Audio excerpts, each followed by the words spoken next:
It's time for Valley View Blazer football on the Blazer News Network and FM News Talk 1021. Presented by NEA Baptist, the United States Navy, Jonesboro Orthopedics and Sports Medicine, Kavanaugh Auto Group, and First National Bank. Let's go! Let's go! Now, let's go to the NEA Baptist broadcast booth and join Randy Myers for the First National Bank pregame show.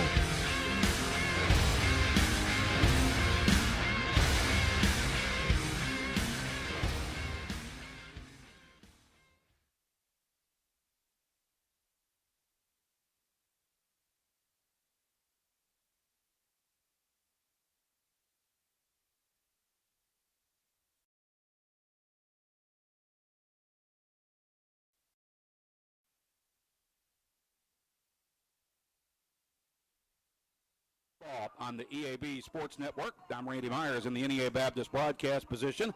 As tonight, the unbeaten and third-ranked Blazers look to keep their perfect record intact as they welcome Greene County Tech to Central Dealership Stadium for the first time in 4 years for a 5A East Conference game. Tech is in the midst of its first year back in the 5A East Football Consortium after spending the previous 2 seasons as a member of Class 6A. The return to Class 5A has not been kind to the Eagles as they enter tonight's game with an 0-7 overall record and an 0-4 mark in league play. On the other hand, Valley View is a perfect 7-0 overall heading into tonight's game and tied with Nettleton atop the 5A East standings at 4-0 in league play after dispatching Brooklyn on the road by a 44-16 tally last week. We're glad you're with us tonight for our First National Bank pregame coverage of Blazer football.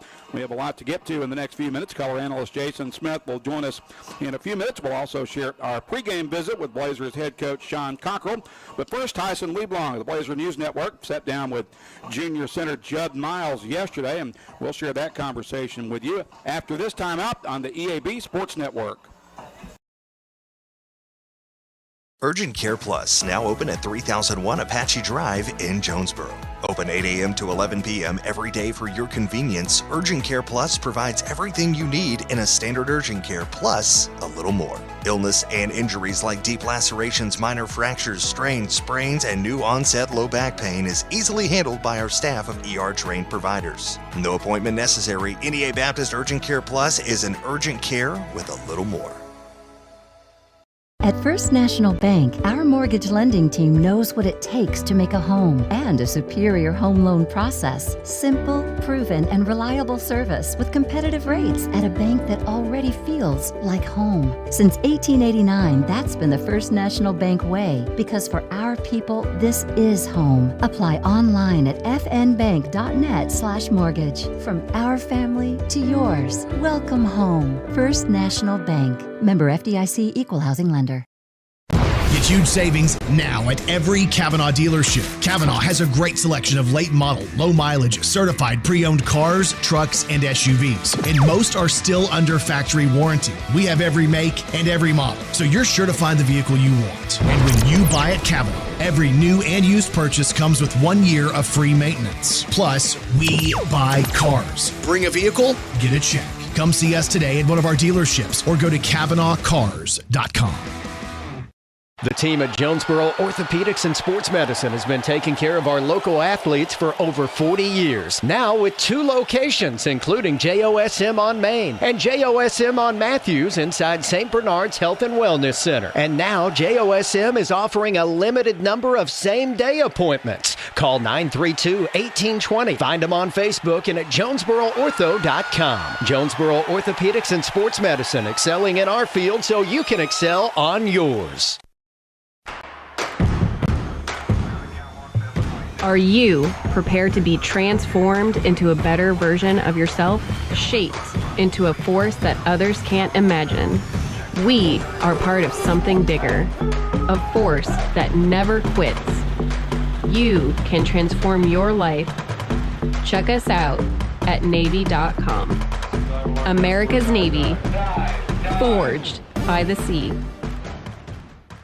Attention athletes and coaches, if you or your players have suffered a concussion or other sports-related injury, hyperbaric oxygen treatments have shown to improve incredible results for athletes in all sports. Arkansas Progressive Medicine now offers the hyperbaric oxygen treatment at their office in Jonesboro. Call Arkansas Progressive Medicine to find out more about this groundbreaking treatment. 520-6007. Arkansas Progressive Medicine on Matthews on the Medical Mile, 520-6007.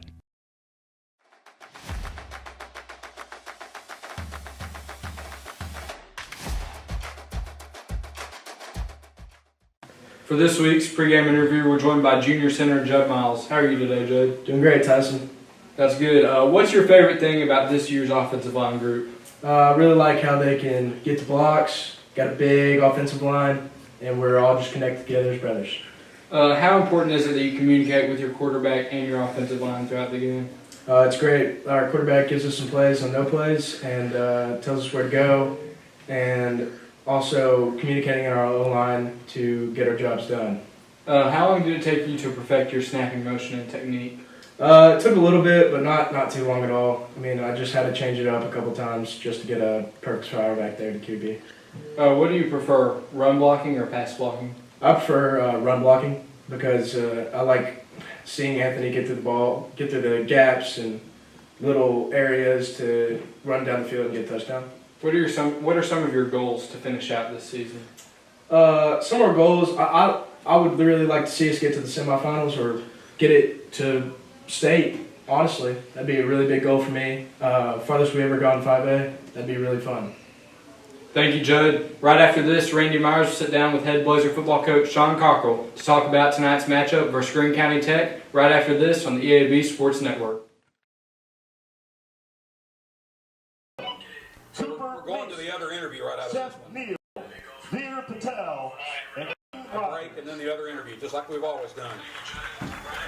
Good evening. Welcome back to our First National Bank pregame coverage of Blazer football. I'm Randy Myers, joined now by Valley View High School head football coach Sean Cockrel as the Blazers get set to take on Greene County Tech tonight in 5A East Conference action. First of all, Coach, a quick rewind. Your team taking care of business last week on the road with a 44-16 victory at Brooklyn. Just your overall thoughts on your team's performance. Yeah, I thought offensively, really good. They had a good game plan against us, made us work for, some of the first touchdowns. Defensively, they found some things that they can run the football on us, so things we worked on this week. But overall, really good. Took care of business, had some good things done in the special teams with the blocked punt from Holden Murphy and kind of got us a safety there and got us on the board. And so just overall really good and, we continue to talk about letdowns and that kind of stuff, and that really hasn't fazed these guys at all.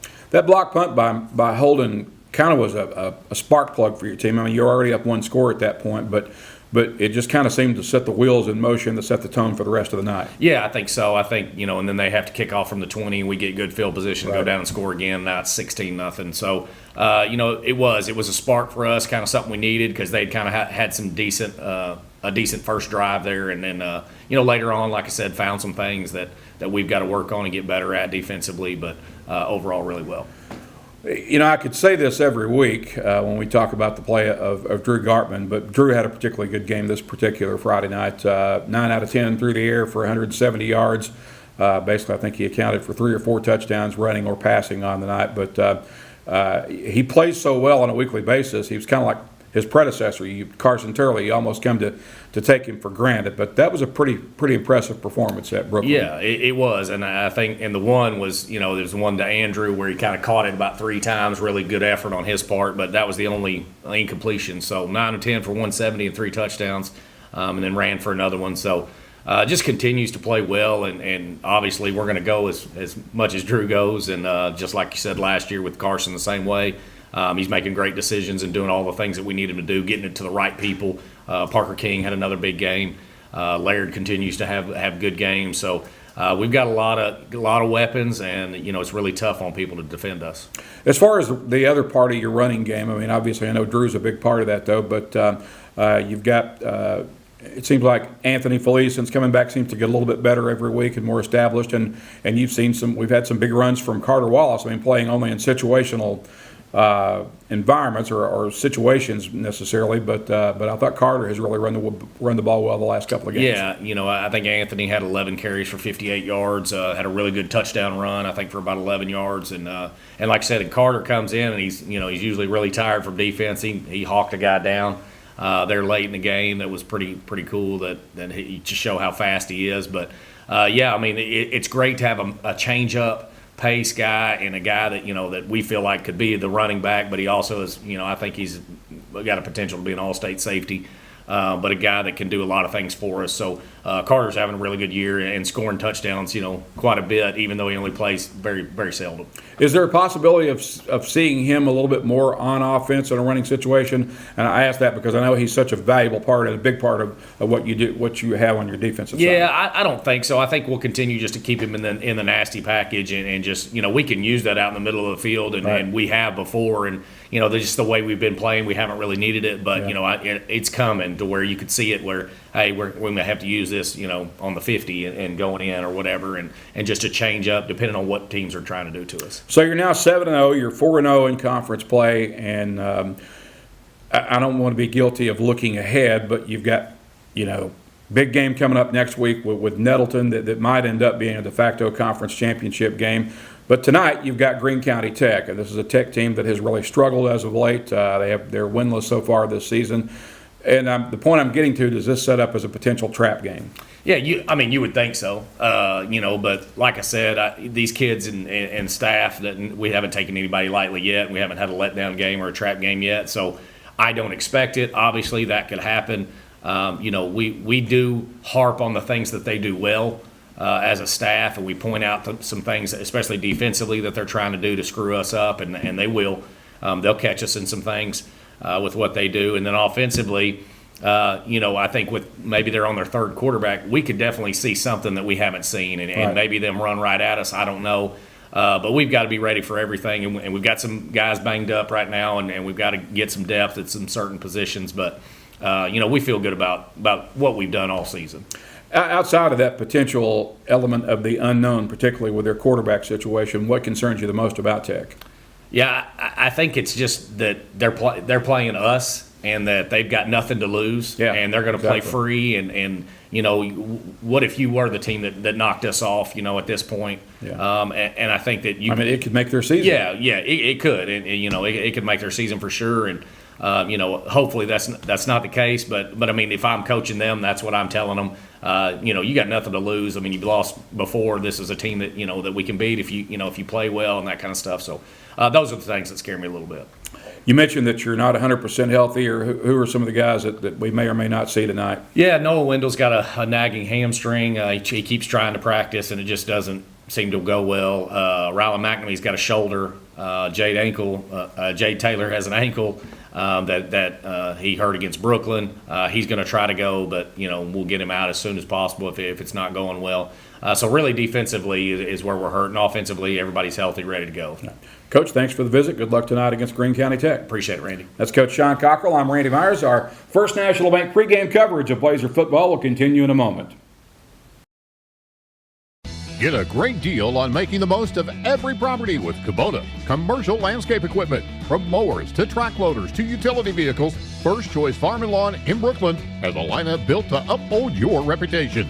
Right now, bring home the Kubota Z700 mower for 0 down and 0% APR for up to 48 months. Stop by First Choice Farm & Lawn in Brooklyn to see what equipment is right for you. Now through September 30th. First Choice Farm & Lawn, 9586 Highway 49 North in Brooklyn. Visit us or go to KubotaUSA.com for more details. Go outside and play with Jonesboro Cycle and ATV. Jonesboro Cycle is your go-to for all your power sports needs, whether it be off-road, on-road, or on the wall. Check out their inventory of four-wheelers, side-by-sides, motorcycles, dirt bikes, cruisers, go-karts, scooters, personal watercrafts, boats, and even boat motors. Jonesboro Cycle is a 185,000 square foot motorsports mecca featuring all the name brands under one roof. Jonesboro Cycle and ATV on U.S. Highway 63 North in Bono and JonesboroCycle.com. If you work in Mississippi County, you could get up to $50,000 towards a new home thanks to the Work Here, Live Here program. Call Real Estate Nate of Halsey Thrasher Harpole Real Estate Group, 870-261-3927. And Dana Austin of Fairway Independent Mortgage Corporation can help you finance. Call 870-762-0930. Fairway NMLS number 2289. Dana Austin NMLS number 144846. This is not an offer to enter into an agreement. Not all customers will qualify. Subject to underwriting approval, other terms and conditions may apply. Equal housing opportunity. Picture this. You're on the field, struggling to keep up as your opponents sprint past you. Or maybe you're on the volleyball court and your reaction time just isn't there. Don't let that be you. At Take One Performance, we specialize in sports performance training for ages 8 and up. Whether you're struggling with speed, agility, or strength, our expert coaches will help you build the mental and physical conditioning you need to dominate. Get explosive, get strong, and get prepared. Visit TakeOnePerformance.com or follow us on Facebook.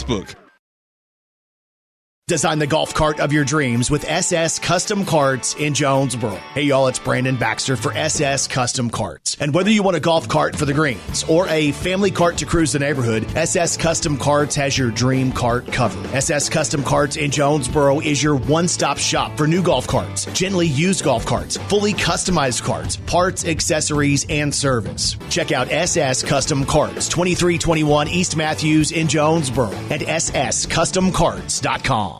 Childhood diabetes, obesity, and thyroid conditions have something in common. The nationally ranked Pediatric Diabetes and Endocrinology team at Arkansas Children's excels at treating them all. In children's developing bodies, hormones affect everything from growth spurts to blood sugar. These physical conditions can impact mental health and self-esteem, which is why the care provided by Arkansas Children's treats the whole child. Learn more at archildrens.org/NEA.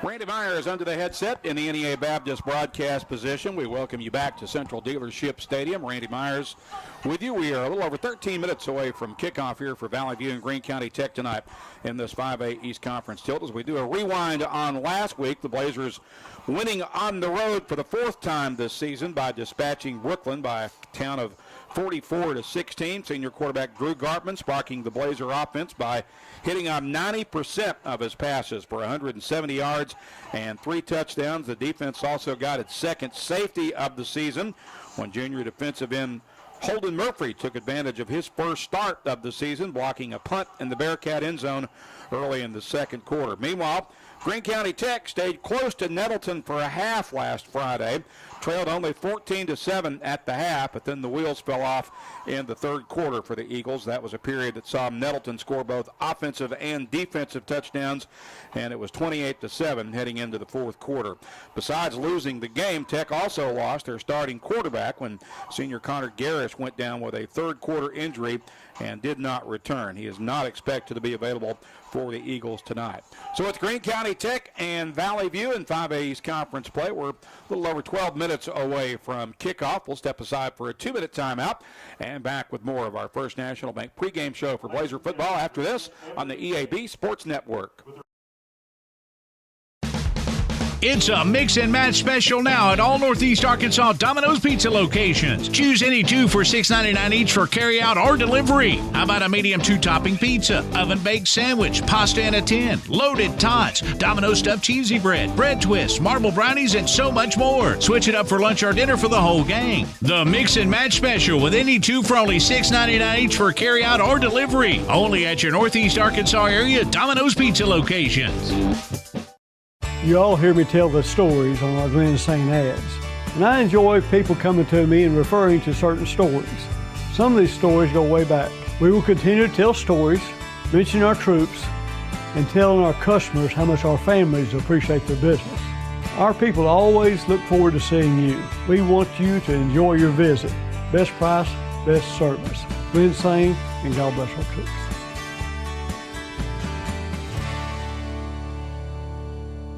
At Farmers and Merchants Bank, we're not just a bank, we're a part of your community. That's why we're dedicated to being the neighbors who are in your corner right here in Arkansas. Whether you're saving for a new home, planning for your future, or managing your everyday finances, Farmers and Merchants Bank has the friendly local knowledge and personalized services to help you reach your goals. Farmers and Merchants Bank, in your corner, supporting the community we all call home. Member FDIC, Equal Housing Lender. Have you ever heard the saying, 2 wrongs don't make a right? Well, when it comes to your internet service, 1 wrong is already too many. Wrong price, wrong speeds, wrong company. Come on, you deserve better. With Empower Broadband, you get local, affordable, and fast internet that never lets you down. Yay! Visit us at empowerbroadband.com or call 870-336-0999 to right the wrongs by choosing your favorite local internet company. Empower, delivered by Craighead Electric.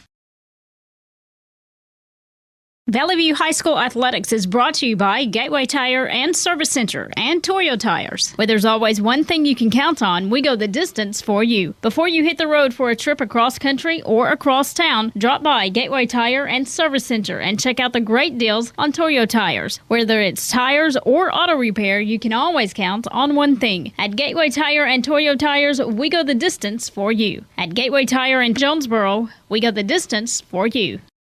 This is Keith Baird with Baird Auto Group. There's nothing that brings our communities together like high school sports. No matter what the scoreboard says, it's a winning feeling just to be a part of it. At Baird, we want you to have the feeling anytime you come into one of our dealerships. Good credit, bad credit, no problem. Don't buy anywhere else until you shop at Baird location near you. Don't get a bad deal, get a Baird deal. Because why pay more? Saving service, great selection too. Baird does it all for you.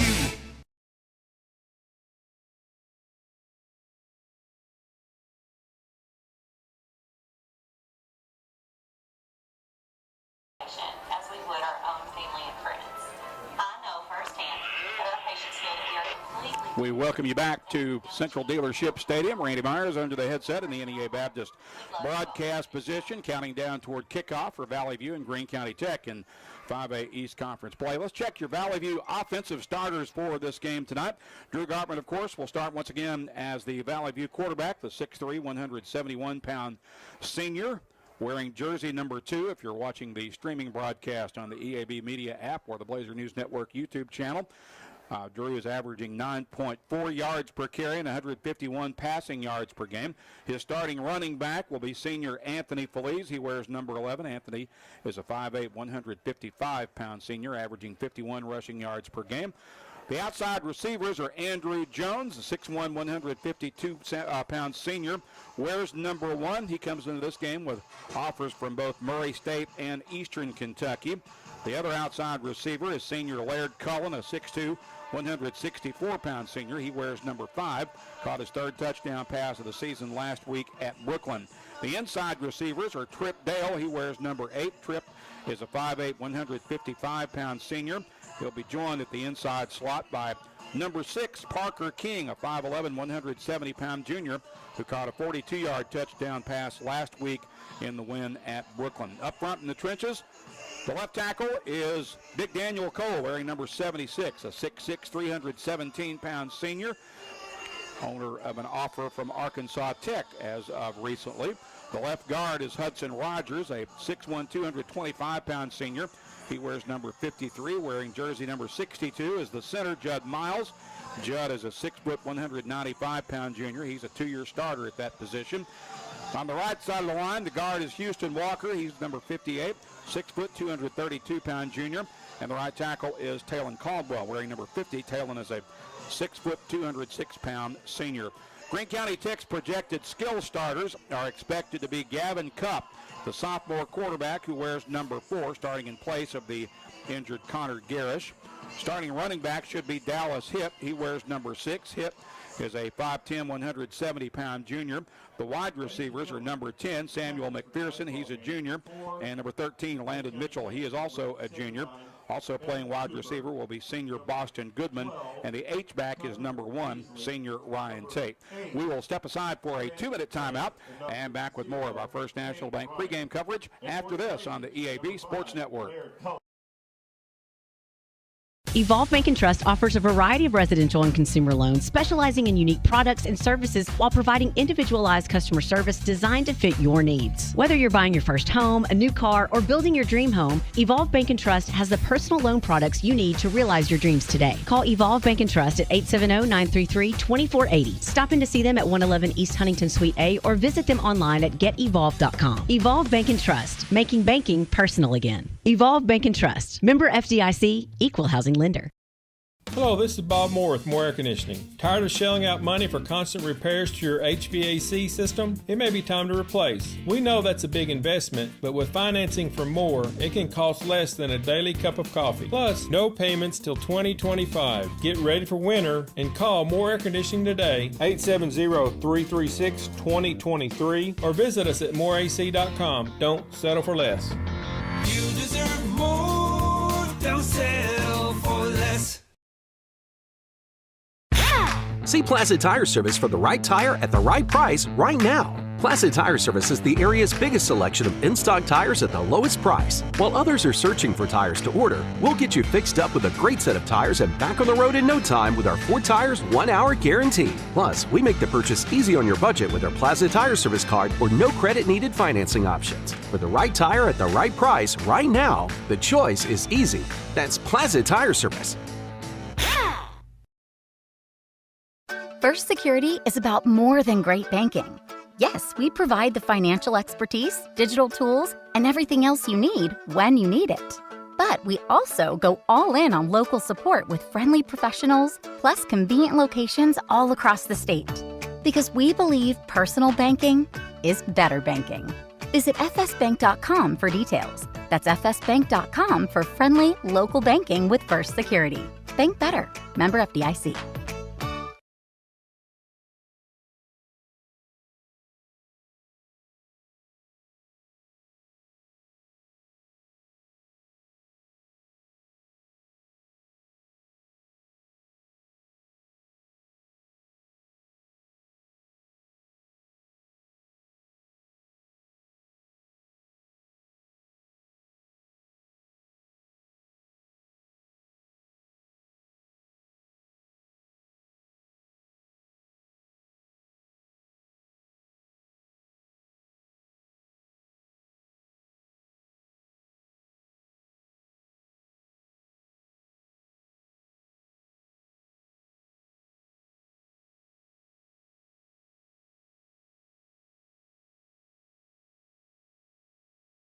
You can see Cooper. I know he's got his on. We welcome you back to Central Dealership Stadium. Randy Myers joined now by Coach Jason Smith as we're approximately 3 minutes away from kickoff here for Valley View and Greene County Tech. Coach Tech's already on the field. The Blazers are just now running out onto the field.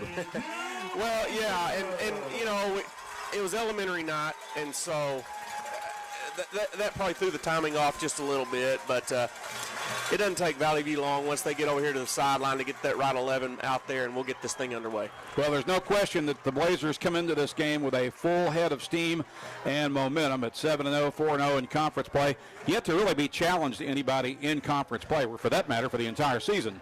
Correct. Yeah, and I think that's the crucial thing because the non-conference slate was a challenging slate. I mean, Searcy's a good football team. West Memphis is an athletic football team. Poplar Bluff's a better football team. So you've got teams in the league. You know, we had a really nice night against Harding Academy. But yeah, this Blazer team is untested, and you never know. I mean, tonight could be that night. I know that Coach Cockrel this time of year is always worried about that letdown game, and you know, we don't need that to happen tonight against Greene County Tech. Blazers leading this series 8-0. It's a series that began when Valley View entered Class 5A back in 2014. They last played in 2021. Of course, Tech went to 6A for a couple of years and recycled back to 5A this year. But that last game in 2021 was a 17-0 Blazer victory. Greene County Tech won the toss, so they have deferred their option to the second half. That means Valley View will get the ball, and Parker King and Andrew Jones are set up deep at about the 20-yard line, respectively, on each hash for the Blazer return. J.T. Posey set to kick it away for Greene County Tech. It's going to be a pooch kick that'll be fielded at about the 43-yard line by Noah Ragsdale. And so Valley View will start in pretty good field position near midfield. And Drew Gartman about to lead his offense onto the field, Coach, with an opportunity to surpass the 1,000-yard rushing mark tonight. Most likely, if this game goes the way we anticipate, Drew's probably not going to get to play much more than 2.5 quarters of football at the most tonight. So he's got basically about a half of football to get 143 yards to hit that 1,000-yard mark, if that happens.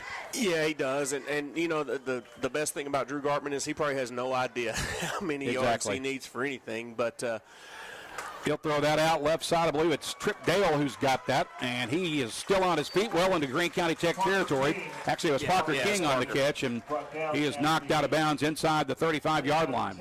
Yeah, we're seeing the emergence of Parker King right here. But going back to Drew quickly, I think tonight is an opportunity really for him to clean up, you know, some of those top plays, the sprint out passes and things like that.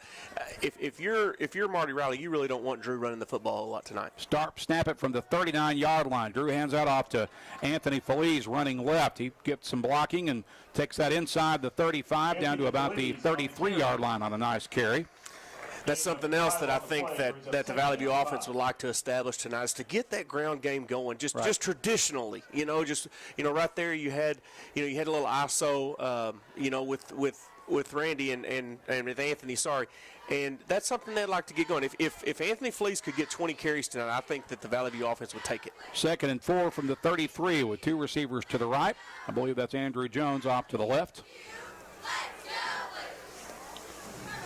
And the give is to Feliz. Feliz has the first down as he crosses the 30 and takes that down to about the 28-yard line. Move the chains for Valley View.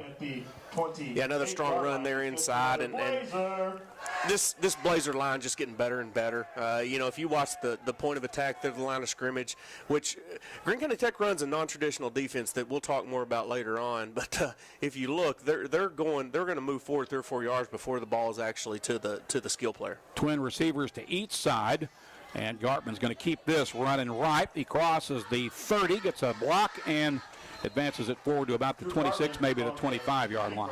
Yeah, and what you're going to see, it's an exotic look, and it's most possessions, especially early, 1st and 10, you're not going to see any Greene County Tech Eagle with their hand in the dirt. They're going to be circling around. They're going to be moving around. Now it's more traditional, but they're just trying to overload. They're trying to confuse the offense. 3 receivers to the left, 1 to the right. Gartman drops back, wants to throw. He's looking for Andrew Jones, and that is caught, but was he in bounds? Nope, they're going to say he had a foot out of bounds. It was going to be close. So I think that Andrew wishes he had another shot at that one. He was open in the end zone. Kind of mistimed his jump just a little bit, but that's not the last time you're going to see Gartman to Jones tonight. So the ball remains at the 26-yard line. It's 3rd and 8 with 9:53 to play in the first period. Andrew Jones is wide to the right. 2 receivers again wide to each side. Feliz is on Gartman's right hip.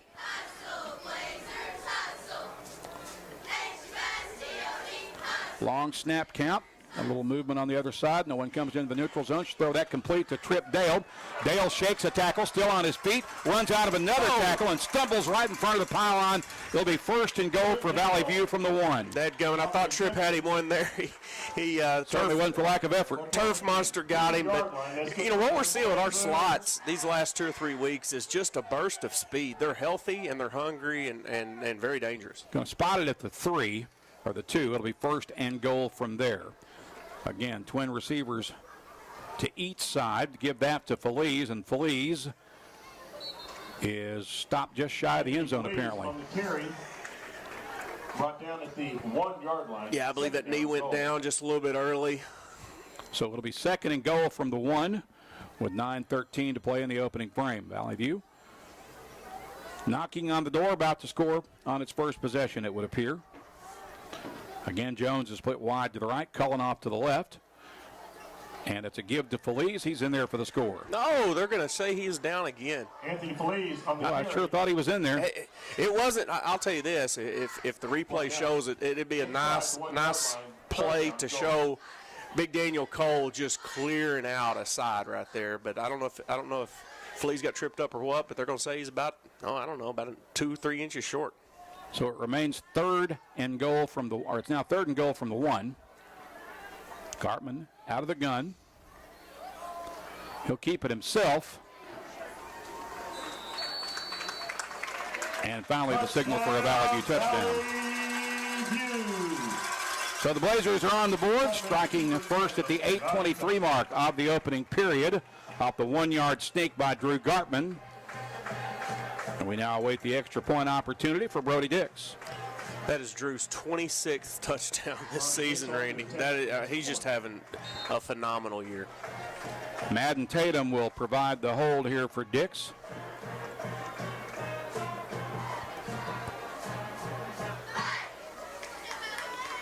Kick is on the way. It's in the air, and it is good. So with 8:23 to play first quarter, the Blazers draw first blood. They take a 7-0 lead. We'll be back in 30 seconds on the EAB Sports Network. A-State football and the Social Jonesboro are the perfect winning combination for game day. The Social has an amazing, delicious, fantastic, and tasty menu that goes perfect for pre or post game. Plus, the official Red Wolves away game watch party takes place at the Social. What we're saying is, it does not get any better than the Social on Red Wolves game day. The name says it all. Get social at the Social and get ready to howl with fellow A-State Red Wolves fans on every game day. The Social at Greensboro Village in Jonesboro. 8 minutes, 23 seconds remaining first period. The Blazers are on the board after a 1-yard run by Drew Gartman. The drive unofficially covering 57 yards in 10 plays. As the Blazers have a 7-0 lead now. We await the kickoff from Brody Dix. Back to return for Greene County Tech are Landon Mitchell and Samuel McPherson. Yeah, Landon Mitchell is a really nice player. Just a junior. And that's what we're going to talk about a lot tonight. There's a lot of young, skilled players on this Greene County Tech team, but Landon Mitchell is an explosive back. Won't get a chance right here as we have another touchback by Brody Dix. So Greene County Tech will start from its own 20-yard line. 20-yard line, first down, Eagles. And we'll see the Eagle offense for the first time tonight. Be the first career start for Gavin Cupp, sophomore. I can tell you from experience, you won't find a better young man than Gavin Cupp. He's just a good human. He's always helping. He's helping elementary. He's helping. Great student. Just a good kid. He is in the gun. Takes the snap. Pitches that out to the tailback, running right, gets to the edge, and maybe a +1 or 2 situation there as it hits the far sideline. We'll see where they spot the ball. Addison on the carry. Addison on the carry. Got 3 on the play. Got 3. Yeah, Ashton's a sophomore himself, and he's another kid that they're excited about.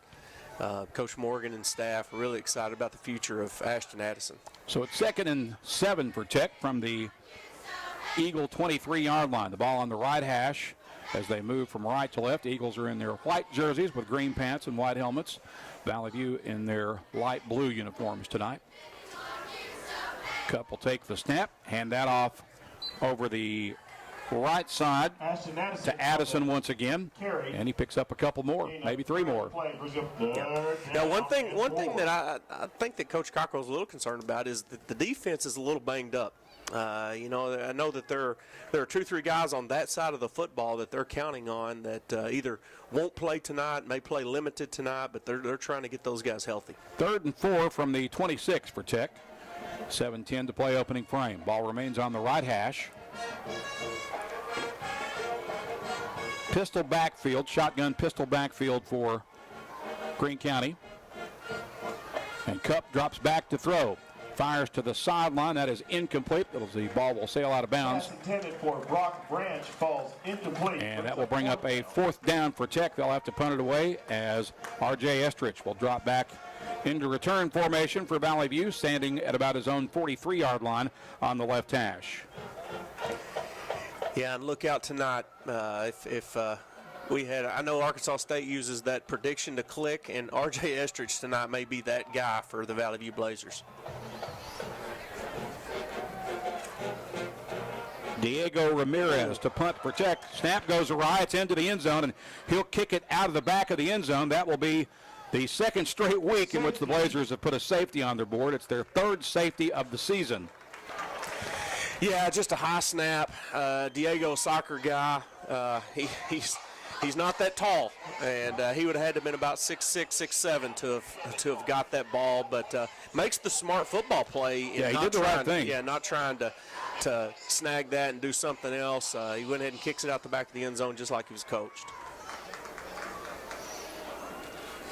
So now Tech will free kick from the 20-yard line. King and Jones will drift up to return, standing on each hash at around the 35-yard line. It is 9-0.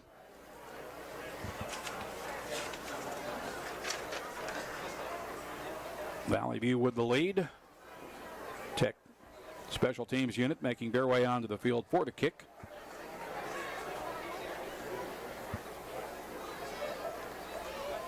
Yeah, last week that safety last week is what catapulted the Blazers to exactly. Really it was a big play in the game, and I'm still amazed at Holden Murphy's athleticism on that play, really. Right. But yeah, that was a big play for Holden. That was his first start. And Holden's going to be. I mean, he's just getting better and better. Right. I think he started again tonight, and he comes from a good pedigree, and just a huge play. But I think we're going to be calling his name out quite a bit. Probably the rest of this year, but for sure next year. So Tech finally appears ready to kick. They get the kick away, and that's going to be taken by Parker King. He's across the 40, the 45. Stutter steps past the 50 and advances that to the Greene County Tech 45-yard line, and that's where the Blazers will begin on a short field.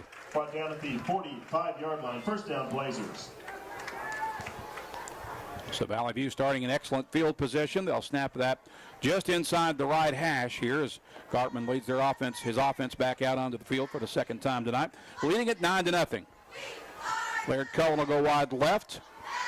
Andrew Jones is split on the far right to this side. You've got twin receivers to the right and now twins to the left as Kamarion Davis lines up as the outside receiver to the left. They're going to move Laird to the slot position. It's a little bit of a new wrinkle. Here's a handoff to Feliz. Feliz trying to stutter step his way past the man, but unable to advance it. He'll lose a yard. And nice back play to the there 46. by Lane Compton in the backfield. Another sophomore for the Eagles. He was. They were all up, man. And again, it's a different defense to go against. But like you had said with Kamarion going out there, I think that there's going to be a play sometime soon where they're going to throw that thing up. Yeah. 3 to the left, 1 to the right. That's a pitch out to Feliz. Feliz caught as he crosses the 45, gets it up to about the 44. So it's a pickup of about 2, and it brings up 3rd and 9 for Valley View. Yeah, 3rd and 9 for the Blazers, trying to get that running game going. It's something that I do believe that as we turn the calendar into November that they're going to need. I think Tech jumped into the neutral zone a little premature there, and so that should give the Blazers a free 5 yards. As Harley Frank got a little twitchy, and the Blazers will get a free 5 yards. That'll move the ball forward to the 39-yard line and sets up 3rd and about 4.5 for Valley View with 5:39 to play here in the first quarter. Blazers up 9-0. Trip Dale will check in, replacing Kamarion Davis. And he goes wide left. Jones is the split receiver to the near side on the right. Handoff, I believe that's Feliz who's got it. He has a first down, runs out of a tackle, and breaks it all the way down to about the 20-yard line. Good strong run there by Anthony Feliz. 1-yard line, that's good for another Blazer. So move the chains for the View, spotted at the 21. And it's a first down at that spot for Valley View. 5:12 to play in the period. Dale and Jones are wide to the near side. One receiver, Cullen, off to the left. Out of the gun, Gartman throws that right side incomplete, trying to get it to Trip Dale, but threw it a little bit behind him, and I think that pass came a little quicker than Tripp was anticipating. Yeah, I tried to set up a little bubble there, and it didn't look right from the start. I think that Tech brought a little pressure, and Drew had to hurry, and with a bubble, that's the last thing you want to do is try to hurry it. Noah Ragsdale will check in and line up as the slot receiver to the left here. So you got twins left and right. Gartman out of the gun. looking to throw. Fires in his, was he intercepted? No, it was dropped. Okay. It was close there. Very close to being picked off. Yeah, Andrew Hale just in the right spot, right time, and it got on him pretty quick. So that's the incomplete pass that brings up 3rd and 10 for the View at the 21. 2 receivers to each side once again. Feliz is the running back on Gartman's right hip.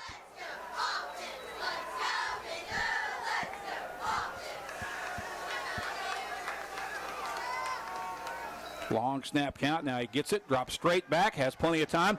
Now he's going to tuck and run. Ball gets knocked loose. It's up for grabs, and I think Tech got it back. They did.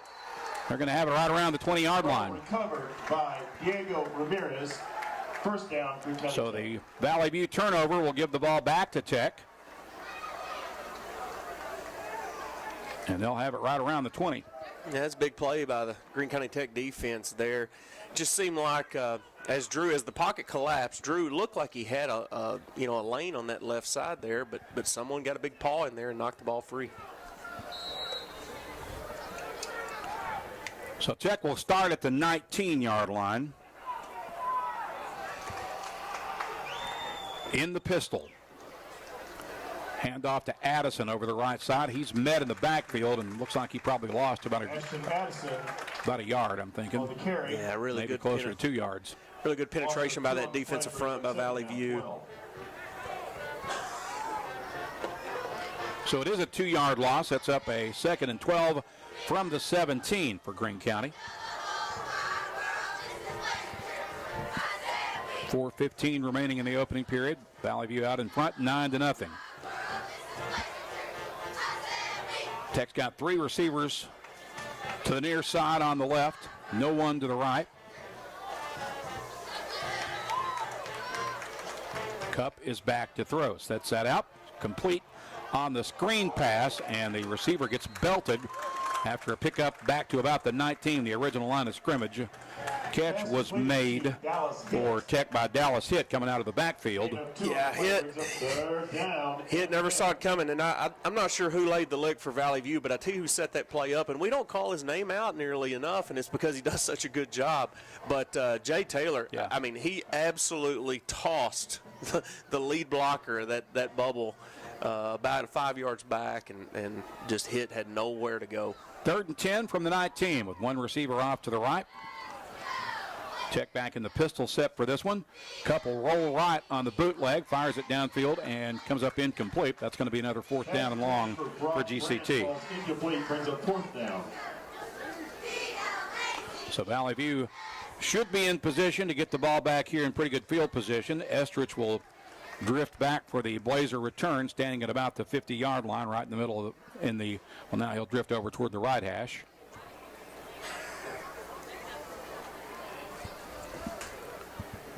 Again, Diego Ramirez to punt for Tech. Last time it went over his head, and it ended up being a safety. Good snap this time. He gets the kick away. It's a short kick. Will be fielded off the bounce by Estrich at the 46. Estrich runs left, now right. Now he's got some room and a lane to run down the sideline. He's at the 10, at the 5, and he'll waltz into the end zone. Wow, a 46-yard punt return for R.J. Estrich. We've been smelling it coming for a while, Coach, and it finally happened. It really did. And you know, that gummit Greene County Tech's coverage was great. They had him bottled up, but just RJ's athletic ability is unbelievable. And, I mean, he put his foot in the ground, and then that right sideline was wide open. He got a key block there, and I wish I would have saw who made that block. But once that block was sprung, he was off to the races. Brody Dix is on for the extra point kick out of the hold of Madden Tatum. Here's the snap, the place. The kick is on the way, and it's true. 2:54 to play in the first period. Valley View pushes the lead to 16-0. We'll be back in 30 seconds on the EAB Sports Network. Hello, I'm estate planning and elder law attorney Chad Oldham. More and more often today, I hear clients tell me that the only thing golden about the golden years is that it takes all the gold to grow old. Don't be a victim of rising healthcare and nursing home costs. Be prepared, have a plan, Contact us today to find out how we help our clients protect and preserve assets for family and future generations. The Oldham Law Firm, 603 Southwest Drive in Jonesboro, or visit us on the web at oldhamlawfirm.com. If you know what I mean. Yeah.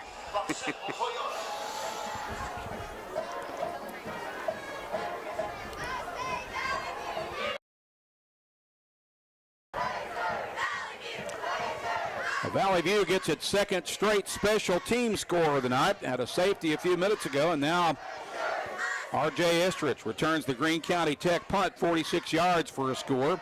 And the Blazers lead at 16-0 with 2:54 remaining in the first period. Welcome back to Central Dealership Stadium. Randy Myers and Jason Smith in the NEA Baptist broadcast position. Another Brody Dix kick will be a touchback. And Tech will get it at the 20-yard line. Brody nearly put that ball with a little backspin and left it no man's land. Yeah, it had some back. You know, we saw him do that, I think, last week at Brooklyn, and almost happened again. But that time it just creeped over the goal line into the end zone. I'm not sure if he's doing that by design or if it's just working out that way. I wonder if he's able to intentionally do that, that's pretty impressive. Yeah, I think that that's just the way he his foot strikes the ball. Again, soccer background kid, and he's just able to kind of put a little English on it. But I do not think he's meaning to. High snap, Cup gets it down, hands it off, I believe, to Addison. Addison punches it forward for 1, maybe 2 for Tech. We'll see where they spot the ball. Looks like a 2-yard gain. Gain of 3 on the play, brings up second down. Good strong run by Ashton Addison there. One thing I'll say about this team is I've watched them. I've watched them from the summer all the way up through now, and there's absolutely no quit. These young men, they come to work every day, and a lot of blue collar kids, and they've had injuries, they've had struggles, but they're not going to quit. Well, I mean, they're down to a third-string quarterback right now. That's kind of indicative of how some of their season has gone. Cup taking the snap. Hands it to Addison. Addison bowls straight ahead, gets met right at the line of scrimmage, and that'll be no gain at best. Yeah, 2 weeks ago at Wynn, I mean, they had their shots to win the football game. Last week against Nettleton, it wound up 42-7, but it's the craziest thing, and it was 21-7. Tech had the ball at the 2-yard line, and D lineman for Nettleton was able just to rip it free and go 98, and that just that ripped their heart out. But they've been competing. They've been competing, but now they're banged up. We haven't talked a lot about Connor Garish, who I think is an all-state player for Greene County Tech. Started the year off as a receiver, wanting to get the ball in his hands. Then he moved to running back. Now he is. He was a quarterback last week, and now he's out. Snap to Garish, throws that out right side on the screen pass. It's complete, and the receiver jumps forward for about a yard. Landon Mitchell on the reception. Landon Mitchell making the catch for GCT. It'll bring up 4th and 4 for Tech. And it looks like they will send Ramirez and the punt team back onto the field. Yeah, they just have to. This thing will get away from them quick. If not, it's close to that right now. But good ball there by Cup. Just a young kid who's a quarterback on the junior team last year, but he's still working out the kinks on throwing the football. So Tech has punted. This will be their 3rd punt. The first 2 times have not gone well for them. You get this kick away. That will not be returned, and it'll be down by Tech at the 43-yard line. So that's really the first successful punt of the night for Greene County. Yep. Yeah, and this is what I've noticed with the Valley View offense tonight. It seems like that they're trying to get the running game going. It seems like that they have some things they're trying to establish, but it's not what they've done all year. So a lot of times when you're trying to establish some stuff, they've looked a little choppy early. We'll see if they kind of settle down and have a good offensive drive this possession. The backfield is empty for Gartman. He's got 1 receiver to the right, flooding the right side with 4 wides. He'll throw it out right side to Feliz, and he is immediately hit and dropped for a loss all the way back to the 38-yard line. That's going to be a loss of 5 yards. That's one thing. I'm telling you, this defense, it's kind of breakneck, make or break. I mean, they're gambling a lot, but when they hit the right hole, when they make the right read, then it's dangerous. Ball will be spotted at the 39 on 2nd and 14. 2 receivers to each side. Feliz is on Gartman's right hip. He's back to throw. Gartman looking for the go route, and that is a Valley View kick. They're going to say it was incomplete. Apparently, the ball hit the turf and came loose after what appeared to be a spectacular catch by Laird Cullen. Well, I think Laird made the catch, but I do think that as he hit the ground, I think that ball came loose. But, wow, what an effort there by Laird Cullen. So it brings up 3rd and 14 for Valley View, and that was the last play of the first period. One in the books here at Central Dealership Stadium. The Blazers lead at 16-0 as we head into the second period. We'll be back in 30 seconds on the EAB Sports Network. Demo's Smokehouse Barbecue on Johnson at Hilltop and on Main Street across from Jonesboro High School. Now, I'm from Memphis and I know barbecue, but there are people from Memphis that travel to Jonesboro to sample, taste, and enjoy Demo's Barbecue. No kidding, they come from Memphis, so no need to go anywhere else. Right here, the best barbecue is at Demo's. Any of the ribs, any of the plates, you can enjoy it all at Demo's Smokehouse Barbecue. My mouth is watering. Back at Central Dealership Stadium, 1 quarter down, 3 to play. Ready to begin the second period with Valley View leading Greene County Tech 16-0. This state championship baseball team being honored and recognized here tonight. Got their state championship rings and a pregame ceremony, and some of the individual accomplishments being honored right now, including Arizona Diamondback Slade Caldwell out on the field. Yeah, Slade's out on the field right now, and so is Lance Davis. Lance is having he had a good fall for the Razorback baseball team, but as the coaches were coming up through, I was able to get a look at those rings, and my goodness, Randy, pretty impressive looking. Those, yeah, those they went all out. Whoever designed them did a great job, but I know those boys are proud. As well they should be. That was the 4th state championship for this Blazer program in its history, and 2nd in the last 5 years. Ready to begin the second period. Valley View facing 3rd and 14. Gartman is back to throw. Steps up, looking across the middle. He's got a wide open Andrew Jones, who makes the catch and then gets caught at about the 16-yard line. It'll be first down for Valley View inside the Tech red zone. Yeah, Andrew had him beat. Had the secondary beat for about 3 or 4 yards. Ball's a little underthrown, but you see the arm strength there of Drew Gartman. And then Andrew, if the ball's anywhere near him, he's going to make that catch. So the long pass play sets Valley View up in the Tech red zone. It'll be a first down at the Eagle 16. Just underway here in the second period. Andrew one-on-one over here on the near side. He's isolated off to the left. Gartman's going to keep it running left, and he is going into the end zone for a 16-yard touchdown run. Touchdown, Valley. Hardly a hand laid on him. No, I don't know if he'd had flags on, if they'd have got a flag on that one, but just a quick burst there, and you know, again, we're spoiled. We don't think the offense has played that great. They've got 2 touchdowns right here with Drew with both of them, and goodness, when they get going, there's something special to watch. Brody Dix is on for his 3rd extra point kick of the evening. 30 seconds deep into the second period. Kick is up, and it is good.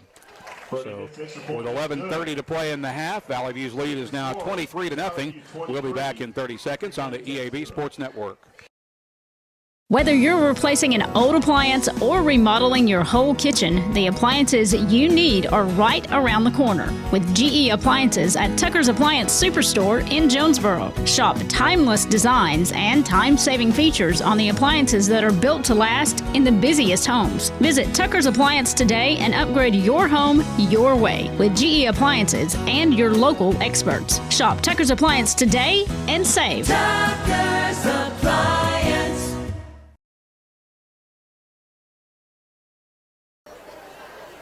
Back here at Central Dealership Stadium, Randy Myers along with Coach Jason Smith.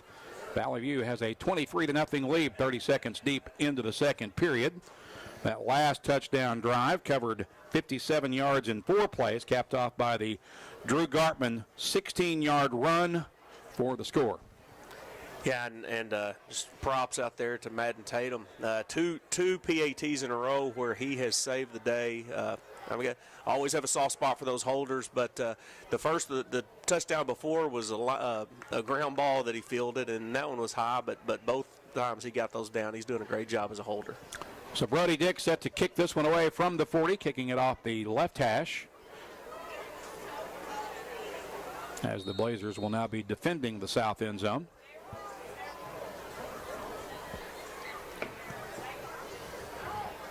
This one will be into the end zone for his third touchback of the night.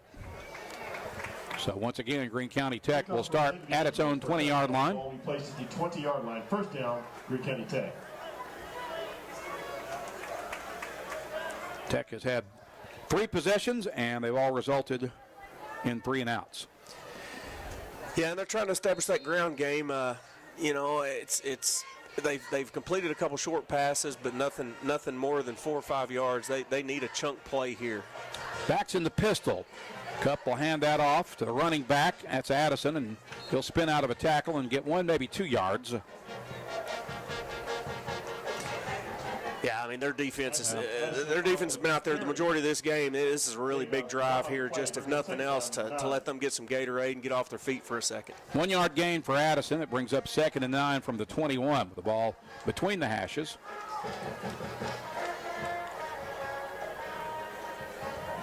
Looks like the Eagles are going to flood the right side of the field with at least 2 receivers.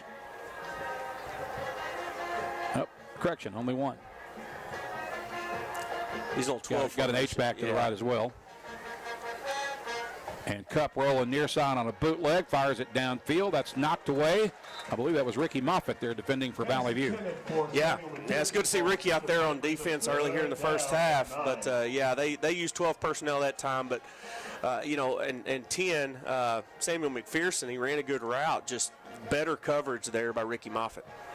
Ricky has really been consistent. I mean, I think he's one of the most consistent guys. He's not really a headline grabber, but he's just rock solid. Yep, he's an everyday guy, and the defense is better when he's healthy. So it's 3rd and 9 for GCT with 10:41 to play in the second period. 1 receiver split off to the right. Cup out of the gun. On play action, rolls near side, throws that downfield, and it is... Looks like a catch. A catch for a first down up near the 30 or the 31-yard line. Yeah, that was a nice play call there.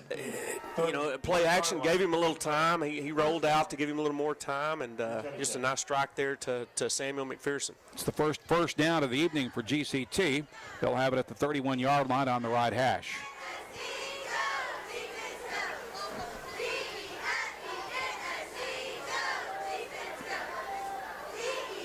The Eagles with 1 receiver to the right. Actually, 3 receivers to the right now. Backs in the pistol. Cup wants to throw. Gets a block. And then the wall collapsed immediately. He's going to be dropped for a loss back at about the 29.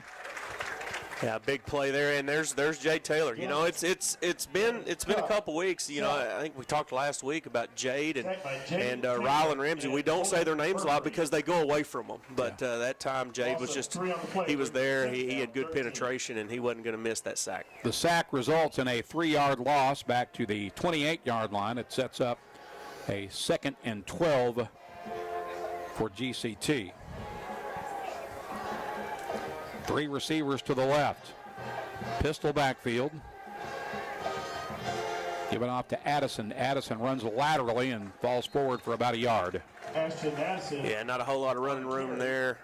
Really good play, and there again, Nick Gamble, another guy who I think does a really nice job. And again, not a headline grabber maybe, but just has been a solid contributor for 3 years for this Blazer defense. So basically no gain after the spot. It's 3rd and 12 for Tech. Definite throwing situation. They'll send 3 receivers to the left. Addison is the running back in the pistol set. Cup rolls left, wants to throw, looking for a receiver, slings it downfield, finds his target. Going to be shy of the first down, but he threaded the needle on a pretty nice little pass there. Yeah, he looked like a World Series starts tonight. It looked like a middle infielder there, slinging that, but really a nice strike. But it's still going to bring up 4th and really a long 4, maybe 5. Yeah, I'd call it 4th and 5. And it appears they're going to go for it. And why not? I mean, what do you have to lose if you're at this point? Nah, you don't. At this point. And you know, it'll give them a little of juice if they can get the first down here. Now the Blazer defense is going to pin their ears back on this play. Ball will be at the 38-yard line, 4th and 5. 3 receivers to the right, no one to the left. Backs in the pistol. Cup will give it to Addison, who runs straight ahead and gets stonewalled at the line of scrimmage. That'll put an end to that foolishness, and Valley View will get the ball back on a short field once again. Yeah, kind of surprised on that play that they ran a little smoke draw there, but it's just a situation where the Blazer defense is really talented, and there's not a whole lot that offensive line could do. The Blazers will start from the 39 on the right hash as Gartman and company retake the field. Laird Cullen is lonesome left. Jones off to the right for Valley View. Feliz is the running back. And he'll get the carry. Moves straight ahead. Breaks a tackle. And finally gets stood up and stopped at about the 32-yard line, perhaps the 31. Yeah, I think Daniel Coe got stepped on there. I think he's going to be okay, but he is slow to get up. Yeah, he is. Still not really on his feet yet. And looks like he will come out at least temporarily and be replaced by Jacob Weavers, the 6'4", 260-pound senior. Back up on his feet. Yeah, it's that left ankle, and I really think he just got it stepped on. I think he's going to be okay, but this may be the last time we see Daniel Coe tonight at least. It's always the trainer's worst nightmare when a big fellow like Daniel goes down. And I'm sure she's relieved that he's able to walk off the field under his own power, as big as he is at 317 pounds. That is a big young man, 6 foot 6 inches tall, and yeah, I think he'll be all right. Yeah. So 2 receivers to the left for Valley View on 2nd and about 1.5 yards needed here from the 31. 2 receivers to the left and right. Cartman to throw, has plenty of time. Steps aside, and he's got a wide open Noah Ragsdale, and the ball went right through his hands, and just dropped the ball. He was too open, and you can almost see it. Beautiful, beautiful play design there. He ran a little wheel, and that ball just hung up there. And if it was zipped, I know Noah's got great hands, and if it was zipped, he'd have caught it, but he just had too long to think about it. So it's 3rd and 2 for the View from the 31. 7:15 to play in the half. Valley View up 23-0. Tech crowd in the line of scrimmage here. This is a give to Feliz. Feliz breaks a tackle. He's got the first down, gets a great surge from his O-line, and he's down to the 19-yard line. Yeah. I think we're going to keep feeding Anthony Feliz tonight. I'll be surprised if he doesn't get over 100 yards.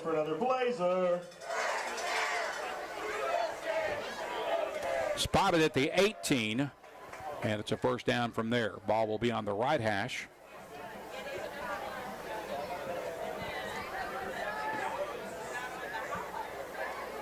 One receiver to the left. I believe that's Andrew Jones. Gartman's going to keep it.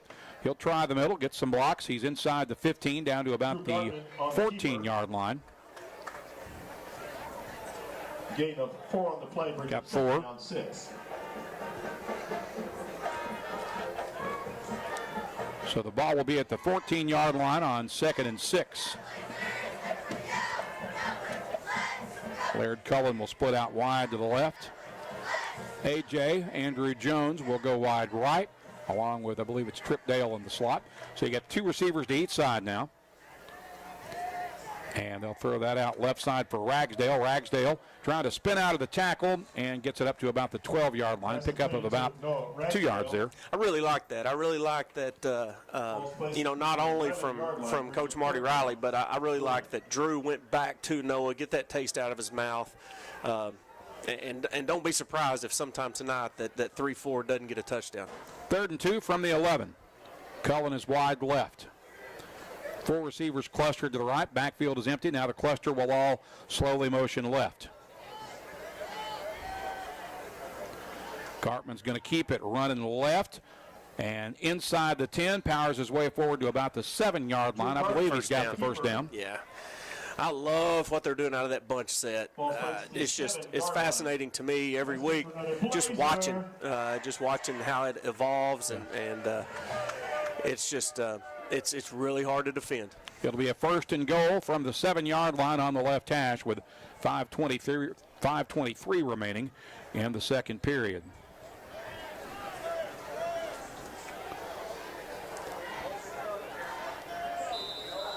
And we have a timeout taken by Valley View. So a break in the action with 5:10 to play in the half. The Blazers lead Greene County Tech 23-0. We'll be back in 30 seconds on the EAB Sports Network. Ready to buy your dream home? Look no further than First Community Bank's Mortgage Department. Our experienced team is here to help you every step of the way, from pre-approval to closing. With competitive rates, flexible terms, and personalized service, we'll make sure your home buying process is a breeze. Visit First Community Bank today and let us help make your dream home a reality. First Community Bank, where community comes first. Member FDIC, Equal Housing Lender.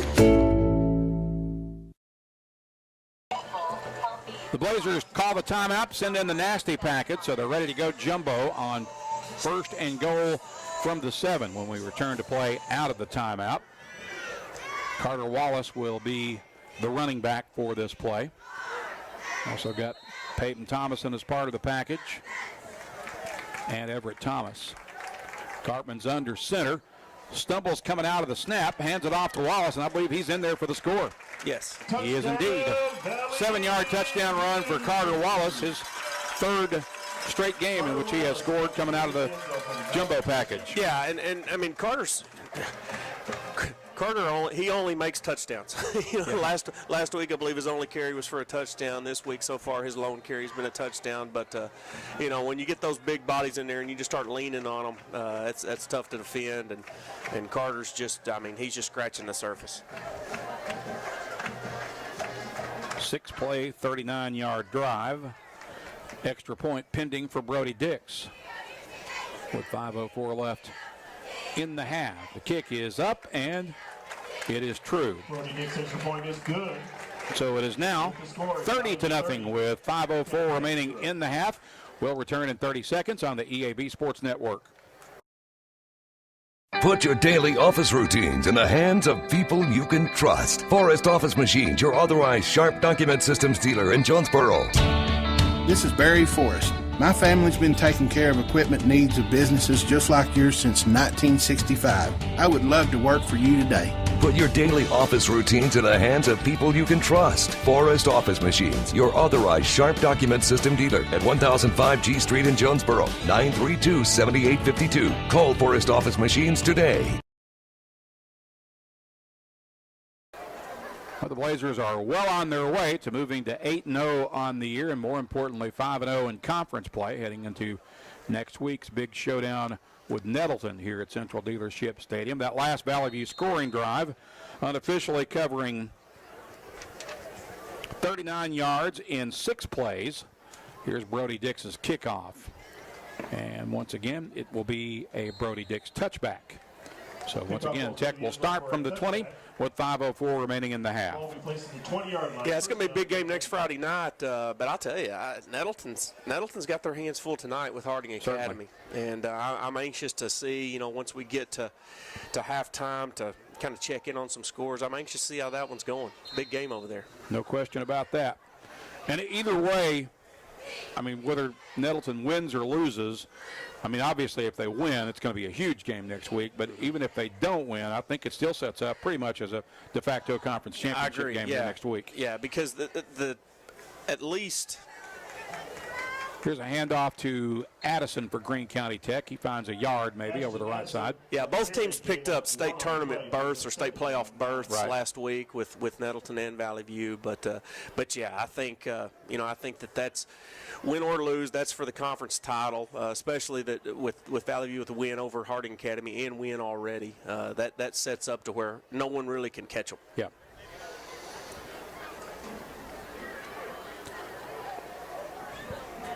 Tech will send Will Maddox wide to the near side on 2nd and 9 from the 21. H-back drifts in motion to the left. Ball comes loose. It's up for grabs. I believe Valley View has it back at about the 25-yard line. Yeah, went a clean exchange there by quarterback and running back, and unfortunately for Greene County Tech, now their defense goes right back out on the field.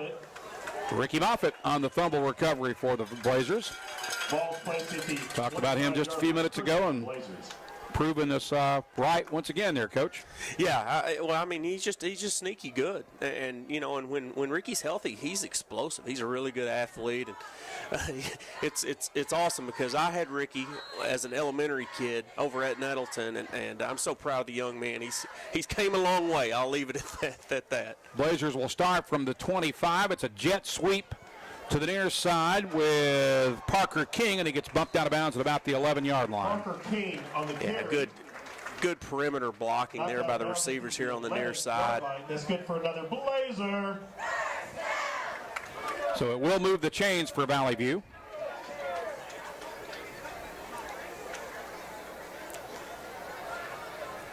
Snap it off the left hash from the 11. One receiver to the right. 4 clustered to the near side.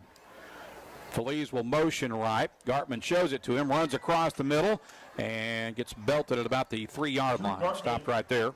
Yeah, good RPO right there. As the correct read, as there was definite hole there, and now we'll have second and goal, or I guess we can pick up first down, can't we? Well, technically, I believe we can, yeah. Yeah. Because they were at the 11, so it's 2nd and 1 here from the 2. With one receiver wide to each side. Gartman out of the gun. Feliz is running back. Feliz gets the carry, and Feliz is, I thought he broke the plane, but apparently not. Going to be stopped at about the 1, apparently. Anthony's had tough luck tonight. He's had 3 of those where he is just right on the wall, and just can't bust through. It's not a touchdown, but it is a first down, so it's 1st and goal from the 1 with 3:17 to play in the first half. Valley View out in front 30-0. 2 receivers to the right. It's Cullen to the left. Or is that? Yeah, that's Cullen to the left. Mm-hmm. Jones to the right. Gartman out of the gun with Feliz on his left hip. Gartman's going to keep it himself, and he is walking into the end zone for another Blazer score. Yep, that is Drew's 3rd of the night and 28th on the year. Just a season to remember. Unbelievable season that he still got. We'd like to believe that he still has, 4 or 5 football games left. Heck yeah. It's a 4-play, 25-yard scoring drive after the Tech fumble. Brody Dix is on for the PAT kick. Again, Madden Tatum with the hold with 2:54 remaining. In the half, the kick is right down the middle. It's 37-0. We'll pause for 30 seconds. Valley View leading this one on the EAB Sports Network. No matter what the season, it's always a great time to go to Wings to Go. Whether it's football, whether it's basketball, whether it's baseball, whether it's wrestling, whether it's anything, the wings, the salads, the hamburgers, everything they have at Wings to Go is always flavorful and it's always ready. All that has to happen is you come down and enjoy them. Happy winging from Wings to Go.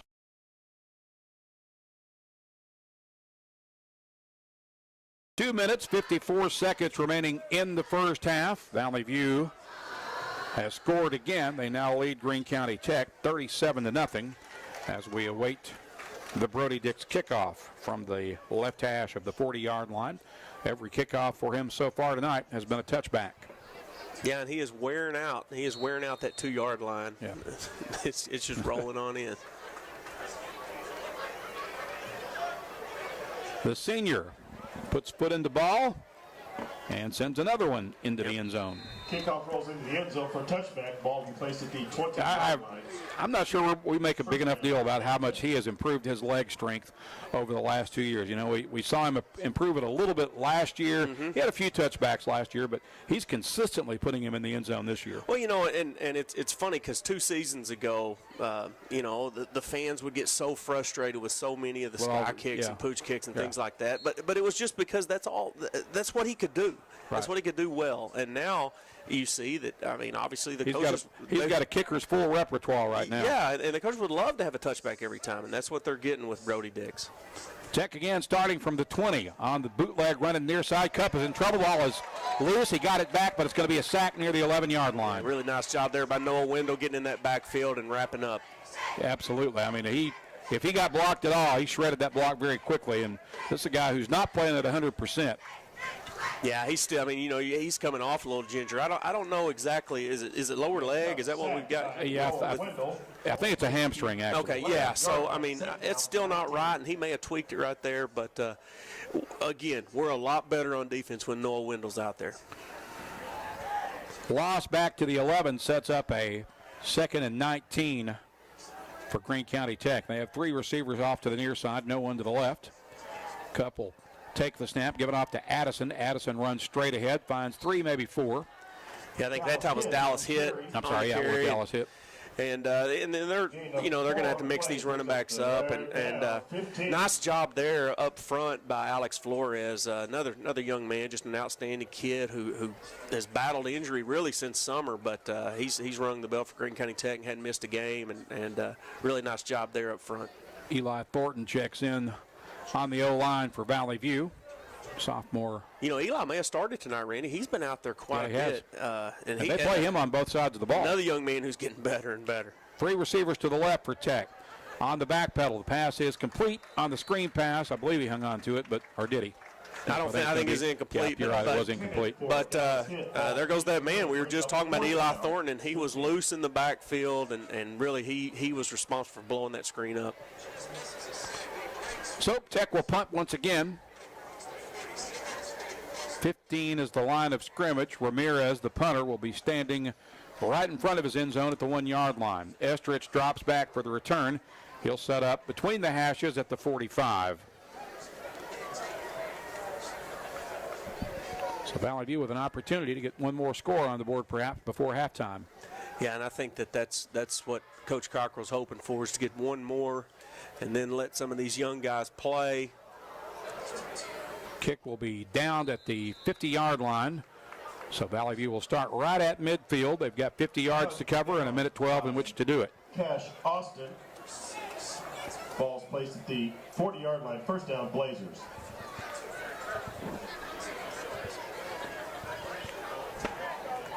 Again, 37-0 your score.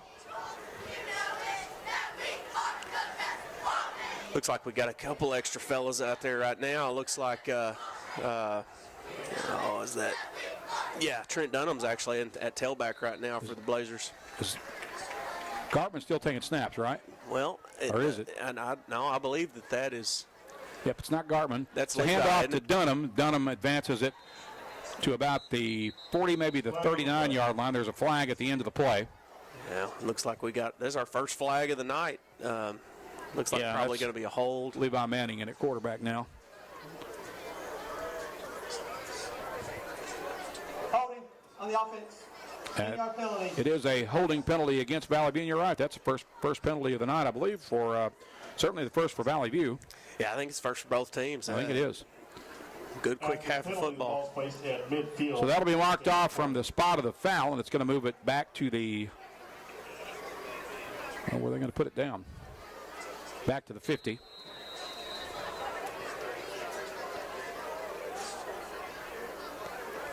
So it's 1st and 20 with 56 seconds and the clock rolling here late in the first half.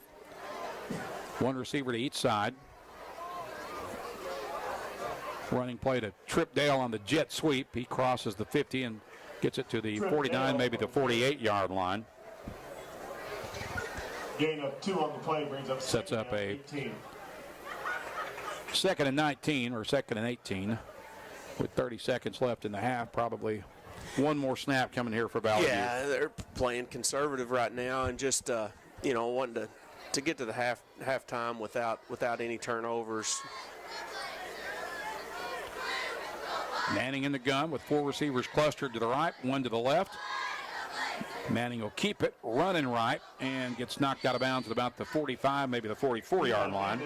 Yeah, so We'll get another play. Good run there by Levi. And Knocked out of bounds. That was it. 40 It did not stop the clock, even though it looked like he went out of bounds. Yeah, so they ran it. one half in the books, and at the end of 2 quarters, Valley View with a dominant 37-0 halftime lead. We'll pause for a 3-minute timeout and back with our Kavanaugh Auto Group halftime report after this on the EAB Sports Network. Play It Again Sports wants to pay you money. Now that I have your attention, Play It Again Sports in Jonesboro wants to buy your used sports equipment. You heard me right. If you have something that's either outgrown or no longer being used, bring it to Play It Again Sports now. They're looking for youth and adult baseball and softball equipment, golf, weights and workout equipment, disc golf, you name it, Play It Again Sports can turn it into cash for you. Go by Play It Again Sports at the corner of Highland and Caraway in Jonesboro.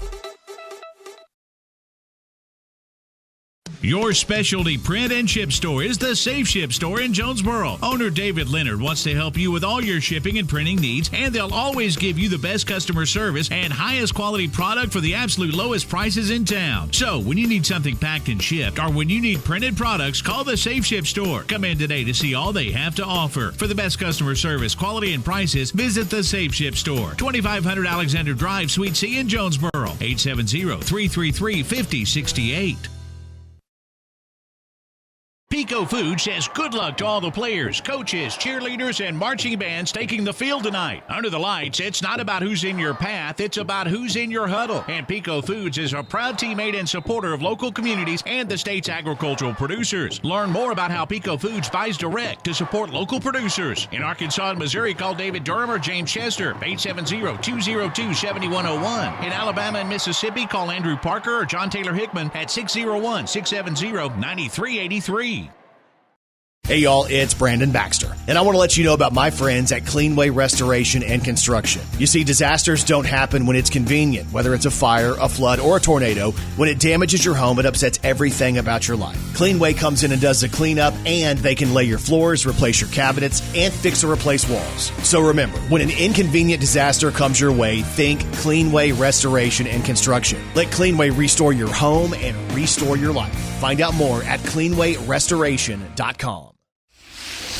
Crown Trophy in Jonesboro knows what it means to be a champion. Whether it's celebrating the big win or recognizing hard-earned achievements, they've got you covered. From custom trophies and plaques to medals and awards, Crown Trophy will help you honor the moments that matter. Crown Trophy is proud to support our local high school athletics because building champions starts right here in our community. Visit Crown Trophy on Southwest Drive in Jonesboro or on Facebook. Crown Trophy, celebrate your victories with us. Urgent Care Plus, now open at 3001 Apache Drive in Jonesboro. Open 8 a.m. to 11 p.m. every day for your convenience. Urgent Care Plus provides everything you need in a standard urgent care, plus a little more. Illness and injuries like deep lacerations, minor fractures, strains, sprains, and new onset low back pain is easily handled by our staff of ER-trained providers. No appointment necessary. NEA Baptist Urgent Care Plus is an urgent care with a little more. At First National Bank, our mortgage lending team knows what it takes to make a home and a superior home loan process. Simple, proven, and reliable service with competitive rates at a bank that already feels like home. Since 1889, that's been the First National Bank way, because for our people, this is home. Apply online at fnbank.net/mortgage. From our family to yours, welcome home. First National Bank. Member FDIC, Equal Housing Lender.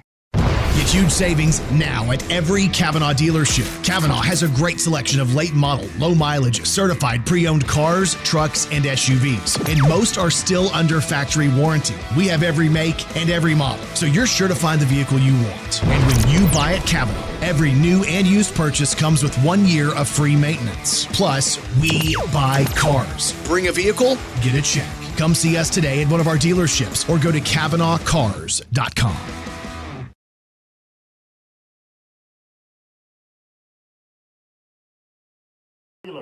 Weston Morrison, Connor Empfinger, TJ Brown, Jace McGaha, Braxton Hayes, Kate Willingham, Colin Kuiper. What's going on? Where are we?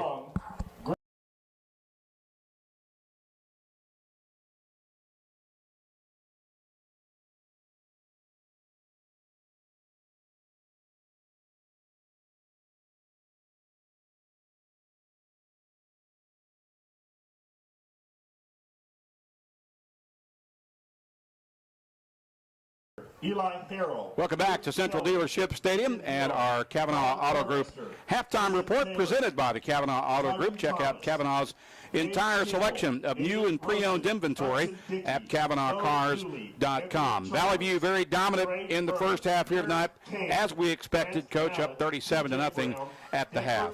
Yeah, I mean, to be quite honest, they're having their way with the Golden Eagles. It's it's not the cleanest football game that we've seen so far, but it's been effective. I think that all three phases of the game have been good. I think that Coach Cockrel does have some things he'd probably want to talk about at halftime, and then the main thing at this point of the year, I think everybody's going to get out of here healthy. Hopefully Daniel Cole's ankle's all right, but you'll see a lot of young kids and probably a running clock for the rest of the night. Well, we've seen Valley View score in obviously on the offensive side, all two special team scores with a safety and a R.J. Estridge punt return for a touchdown. But what has really stood out, in my opinion, has just been how dominant the defense. And that's not really a surprise because we know Tech came into this game struggling with offensive issues and down to a third-string quarterback. But Tech only picked up, I think, one first down in the entire first half. Yeah, one first down, and Tech wanted to establish the running game, and I do believe that the strength of this defense, we don't know. Our secondary hasn't been tested a whole lot, but you can't run on this edition of the Blazers. They're just so good up front, and the linebackers do such a good job. The name we haven't called out tonight is Ryder Wooten, the leading tackler, and it's because the D-line has done such a good job. Recapping the first half scoring summary, Valley View got on the board at the 8:23 mark of the first period for their first score. Finished off a 10-play, 57-yard drive with a 1-yard run by Drew Gartman. Brody Dix with the extra point kick to make it 7-0. The Blazers would score again about 2 minutes later with 6:46 to play in the first period after a bad snap on a punt attempt forced the Tech punter to just kick the ball out of the back of the end zone. So the safety put 2 more points on the board for Valley View. That made it 9-0. The Blazers would score on the ensuing possession following the Tech free kick, as R.J. Estridge returned. Actually, they got a punt after a punt on Tech's next possession, and Estridge returned that punt 46 yards for a touchdown. Dix with the extra point kick to make it 16-0. Valley View scored early in the second period, I believe the second play of the second quarter, on a 16-yard run by Drew Gartman. The extra point kick from Brody Dix finished off a 4-play, 57-yard Blazer scoring drive that put Valley View up 23-0 at that point. They would score 2 more times in the second quarter. The next one came at the 5:04 mark on a 7-yard run by Carter Wallace out of the jumbo package. Brody Dix again with the extra point kick. The drive covered 6 plays and 39 yards to make it 30-0. And the final score of the half coming with 2:54 to play in the second period on a 5-yard run by Drew Gartman. Dix again with the extra point kick. It was a 4-play, 25-yard drive that was set up on a short field by a Greene County Tech fumble, and Valley View has a 37-0 advantage here at the half. We'll step aside for another 3-minute timeout and back with more of our Kavanaugh Auto Group halftime. We'll talk a little Blazer hoops with Coach Lane Campbell. That time of this year is drawing near. Blazers will open the season on November 14th, and we'll talk with Lane Campbell about it after this 3-minute timeout on the EAB Sports Network. Urgent Care Plus, now open at 3001 Apache Drive in Jonesboro. Open 8 a.m. to 11 p.m. every day for your convenience. Urgent Care Plus provides everything you need in a standard urgent care, plus a little more. Illness and injuries like deep lacerations, minor fractures, strains, sprains, and new onset low back pain is easily handled by our staff of ER-trained providers. No appointment necessary. NEA Baptist Urgent Care Plus is an urgent care with a little more. At First National Bank, our mortgage lending team knows what it takes to make a home and a superior home loan process. Simple, proven, and reliable service with competitive rates at a bank that already feels like home. Since 1889, that's been the First National Bank way, because for our people, this is home. Apply online at fnbank.net/mortgage. From our family to yours, welcome home. First National Bank. Member FDIC, Equal Housing Lender. The team at Jonesboro Orthopedics and Sports Medicine has been taking care of our local athletes for over 40 years. Now with 2 locations, including JOSM on Main and JOSM on Matthews inside St. Bernard's Health and Wellness Center. And now JOSM is offering a limited number of same-day appointments. Call 932-1820. Find them on Facebook and at JonesboroOrtho.com. Jonesboro Orthopedics and Sports Medicine, excelling in our field so you can excel on yours. Get huge savings now at every Kavanaugh dealership. Kavanaugh has a great selection of late model, low mileage, certified pre-owned cars, trucks, and SUVs. And most are still under factory warranty. We have every make and every model, so you're sure to find the vehicle you want. And when you buy at Kavanaugh, every new and used purchase comes with 1 year of free maintenance. Plus, we buy cars. Bring a vehicle, get a check. Come see us today at one of our dealerships or go to KavanaughCars.com. Are you prepared to be transformed into a better version of yourself, shaped into a force that others can't imagine? We are part of something bigger, a force that never quits. You can transform your life. Check us out at Navy.com. America's Navy, forged by the sea.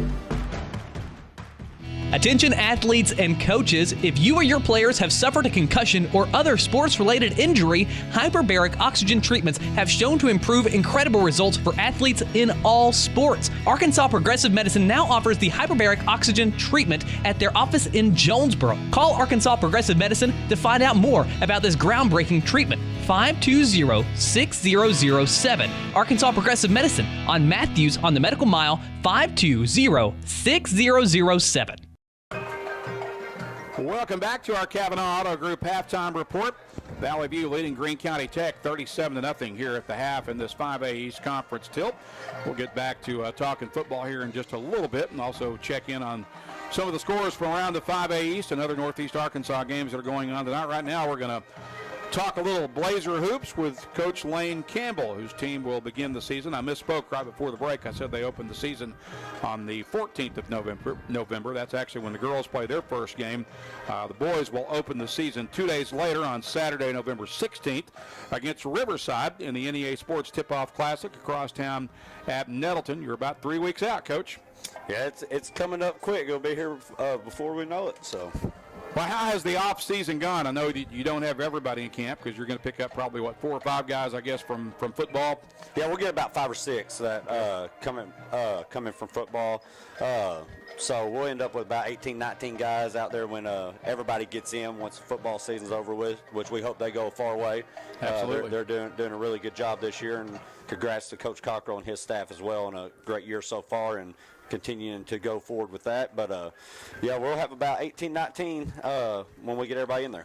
I was looking at the rough draft schedule that you sent me the rough draft roster that you sent me the other day, and it looks like you're going to be in better shape to begin this season because last year you had, because of so many guys coming over from football, you had to play your first 4 or 5 games with only 8 players, and they did a tremendous job considering the lack of depth that you had.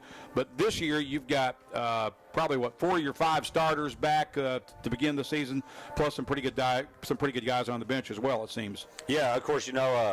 Larry Cohen's out here plays football, so he more than likely will not be there with us to start the season. Right. But we got all those returning starters coming back: Gavin Ellis, Josh Burnett, Oliver Barr, who started for us last year, and of course we lost Hudson Rogers, who started for us, and also Carson Turley to graduation. But we'll have about 11 to 12 guys once we tip off on November 16th, so we'll have a little bit more depth, like you said, than what we had last year to rotate some fresh legs in there. So you open the season with Riverside on the 16th in the NEA Sports Tip-Off Classic, and I know Riverside's already got their season off to a successful start, I believe. But what do you expect to see from the Rebels in that first game? I know it's still 3 weeks down the road, but I'm going to ask you anyway. Oh no, yeah, I've actually watched. You do know their coach just a little bit, I think. I've actually watched all 3 of their games so far. They're 3-0. They won their 3rd game today. They played their first game at Ridgefield the other night, so I went out there and watched them. Of course, they made 8 or 9 threes in the first half. I think they could have granny shotted it from half court and it would have went in. But, you know, they're going to play fast. They play a lot like us, how I like to play is getting up and down the floor fast. He's got him a real good sophomore inside. That's about 6'4", can move defensively. Really improved over this summer in the AAU circuit when I was talking with my uncle about him and all that. He'll be a big part for them throughout their season. He's got those really good guards back, Timms, Durham. Gavin Stone's brother comes in off the bench for him as a sophomore, I believe, this year, or junior. But, you know, they got a really good team. They beat Flippin today by 6, and Flippin is in talks of being in the top 4 or 5 in their division in 3A. I believe they are 3A. I think that's right. Yeah, being in the top 4 or 5 in their division. So I watched that game today. They played up at Norfolk at a little classic deal, and that was a fun game to watch. But, no, it's going to be a fun, competitive game. You've got a pretty aggressive non-conference schedule in the early part of the season. You're going to play some 6A and 7A schools. You've got Heritage once again in the Empower Invitational out at Brooklyn. You will also play Sylvan Hills, which I believe is a 6A school in the Bologna tournament. A possible matchup with Russellville in that tournament as well. So a pretty challenging schedule for your bunch. Oh, no, yeah. I mean, of course, last year when we were sitting here doing this interview last year, I told you I want to put them through the gauntlet because our conference is not easy at all. We got a real tough conference. Every game you got to come out ready to play, and, you know, we won't be playing the best competition that we can be playing because to get to where we want to get as a program, we want to play those type of games and push ourselves and challenge ourselves to take that next step forward to where we want to go. And I'm excited about it to go out there and compete against these teams, these bigger schools, as you say, against these good, talented kids out there. And it's going to be a lot of fun. I know that you already mentioned Oliver Barr, and I know that's one of the guys that you'll be leaning on to, especially for offensive production. But who are some of the other guys that you think will that you're going to lean hard on the most this year? It's like I was talking with my assistant the other day, Coach Gramling, who's also our head junior high coach. Right. We got a lot of guys that can play this year, and I'm excited about that. Got a lot of guys at depth. You know, we have Gavin Ellis, of course, coming back, Josh Burnett, and Oliver. Those are your 3 returning starters that I have right now. And, of course, like I said, Laird's out in football. But then, you know, we got Max Manchester that's going to be a junior this year. Holden Murphy, who's going to be a junior. Max Moody. And Max was a guy that really played well for you late in the season last year. You could see, you know, he had that broken finger that slowed him down the first half of the season. But once he got healthy and you started to see his confidence rise, and I thought he was really playing well for you. And then, of course, Noah Berry, who's senior. Right. And then we got Day Thompson, who moved over here from Nettleton, who's going to be a junior for us. He's been doing a really good job in practice.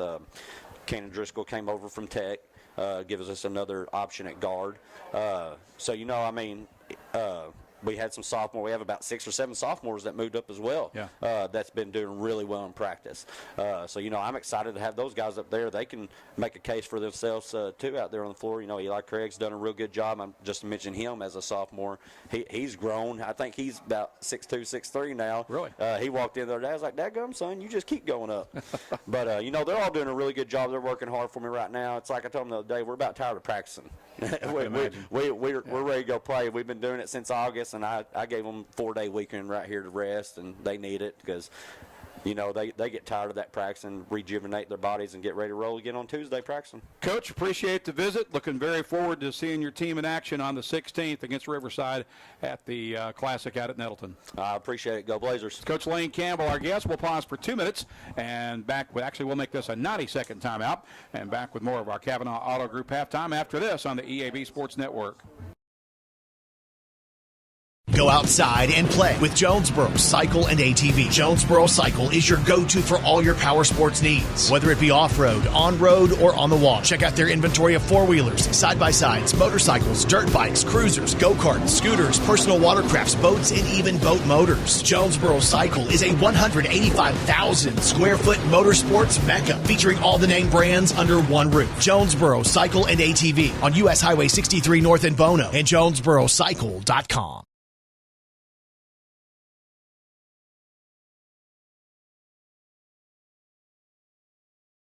Childhood diabetes, obesity, and thyroid conditions have something in common. The nationally ranked Pediatric Diabetes and Endocrinology team at Arkansas Children's excels at treating them all. In children's developing bodies, hormones affect everything from growth spurts to blood sugar. These physical conditions can impact mental health and self-esteem, which is why the care provided by Arkansas Children's treats the whole child. Learn more at archildrens.org/NEA.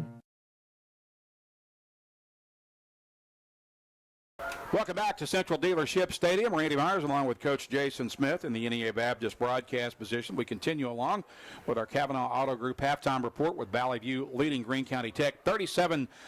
We've got a lot of games that are going on across the 5A East Conference and Northeast Arkansas that we're trying to keep track of tonight. And we head over to Coach Jason Smith right now to update us on some halftime scores. Yeah, our game was going so quickly that a lot of these games are just not getting to halftime. But what we've got in that big game we were talking about in the 5A East, Harding Academy has jumped out right before half. They're up 24-7 on the Nettleton Raiders.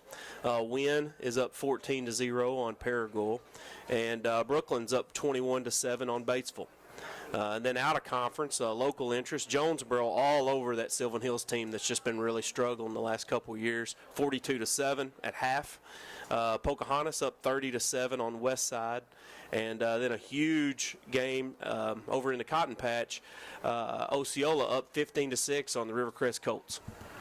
Yeah, and I think I have an updated score on that Jonesboro game that is now 49-14. I'm not sure if they're in the third quarter there yet or not, but just got that text from Bud Schropel right before we came back from the break. So, it's the Nettleton Harding Academy score is 24-7. 24-7, about 20 seconds left in the half. All right, good deal. So those are a few of the scores that we have as we look at the schedule and the docket for the other games that are underway tonight across Northeast Arkansas. Marion is at home tonight against Sheridan in the 6A East, also in that conference. West Memphis making the long trek to El Dorado. Truman at home tonight against Blytheville. Gosnell entertaining Southside in the 4A3, also in that conference. Highland is at home against Cave City. As we mentioned, Rivercrest at Osceola with the Seminoles up at the half by one score. Walnut Ridge is at Newport tonight. Harrisburg visiting Hoxie. Manila is at Piggott this evening. Mark Tree playing host to Izard County in the 2A2. Also in that league, EPC playing host to Mariana this evening. Cross County making the trip to Des Arc, and Earl is at McCrory. And next week in the 5A East, of course, we'll be right back here, as we mentioned earlier. Big game next week. It'll be senior night.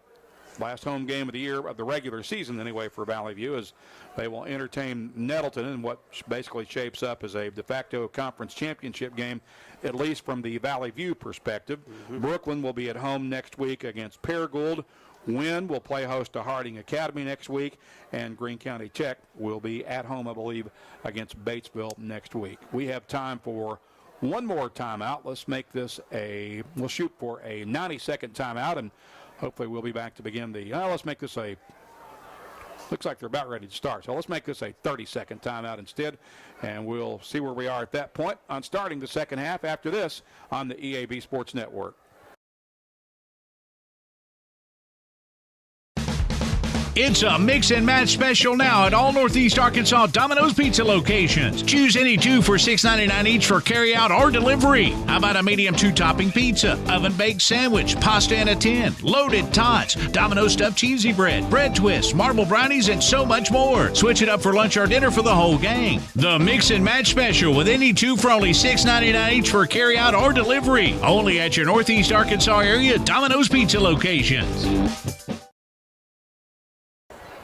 We are set to begin the second half, which I believe we've just been indicated will be a running clock for the entire third and fourth quarters, as we sort of anticipated, with Valley View up 37-0. Tech will get the ball to begin the third period. Their return men, Landon Mitchell and Samuel McPherson, set up at the 10-yard line on each respective hash.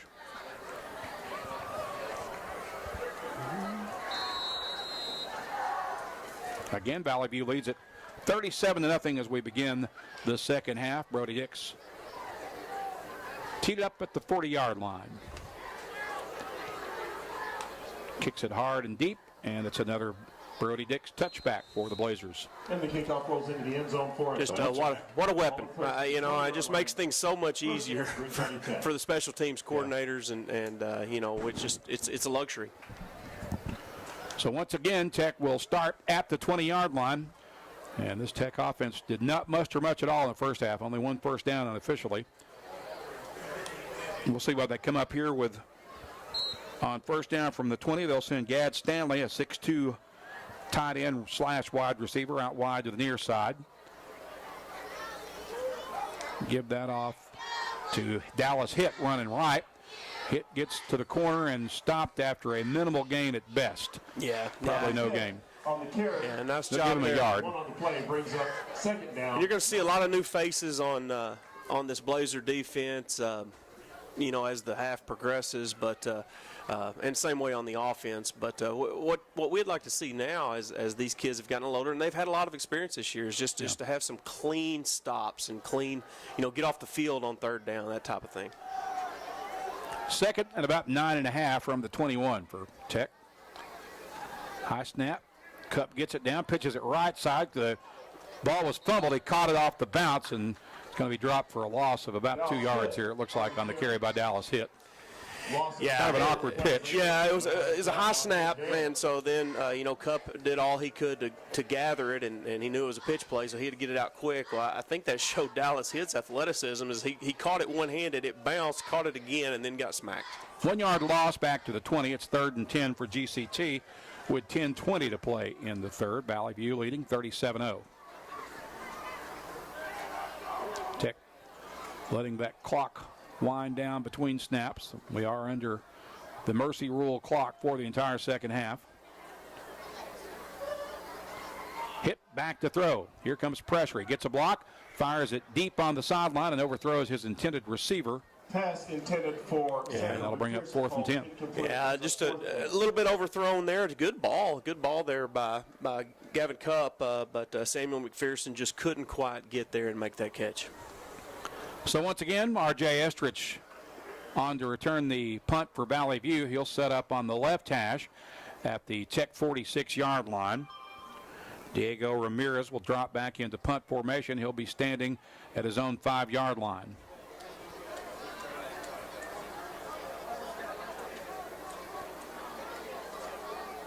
Tech will make a late substitution with 3 seconds left on the snap clock, and they're going to have to hurry. They got the snap off somehow. Kick is blocked. It's up for grabs, and it'll be recovered inside the 10-yard line by Valley View. Yeah, Jay Taylor just came in there like Superman, and Taylor.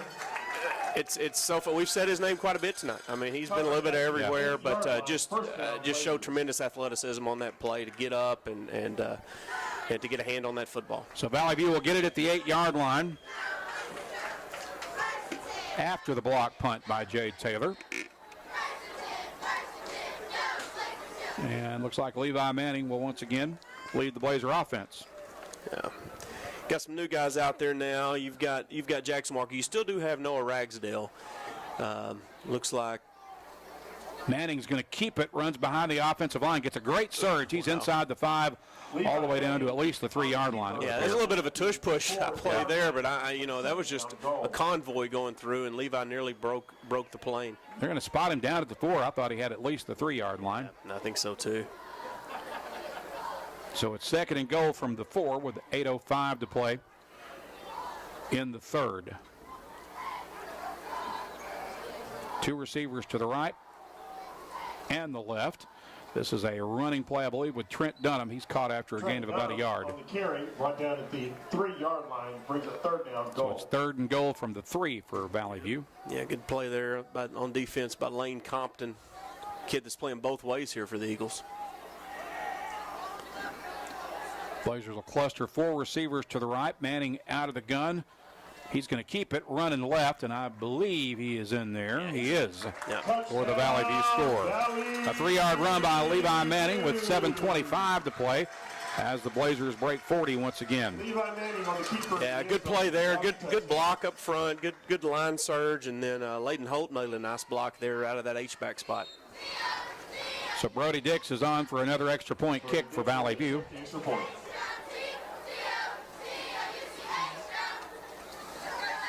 Madden Tatum on for the hold.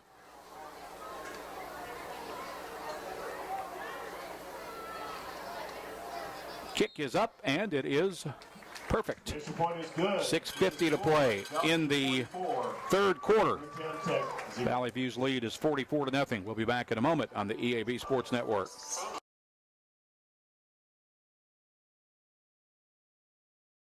You all hear me tell the stories on our Glen St. ads, and I enjoy people coming to me and referring to certain stories. Some of these stories go way back. We will continue to tell stories, mention our troops, and telling our customers how much our families appreciate their business. Our people always look forward to seeing you. We want you to enjoy your visit. Best price, best service. Glen St. and God bless our troops.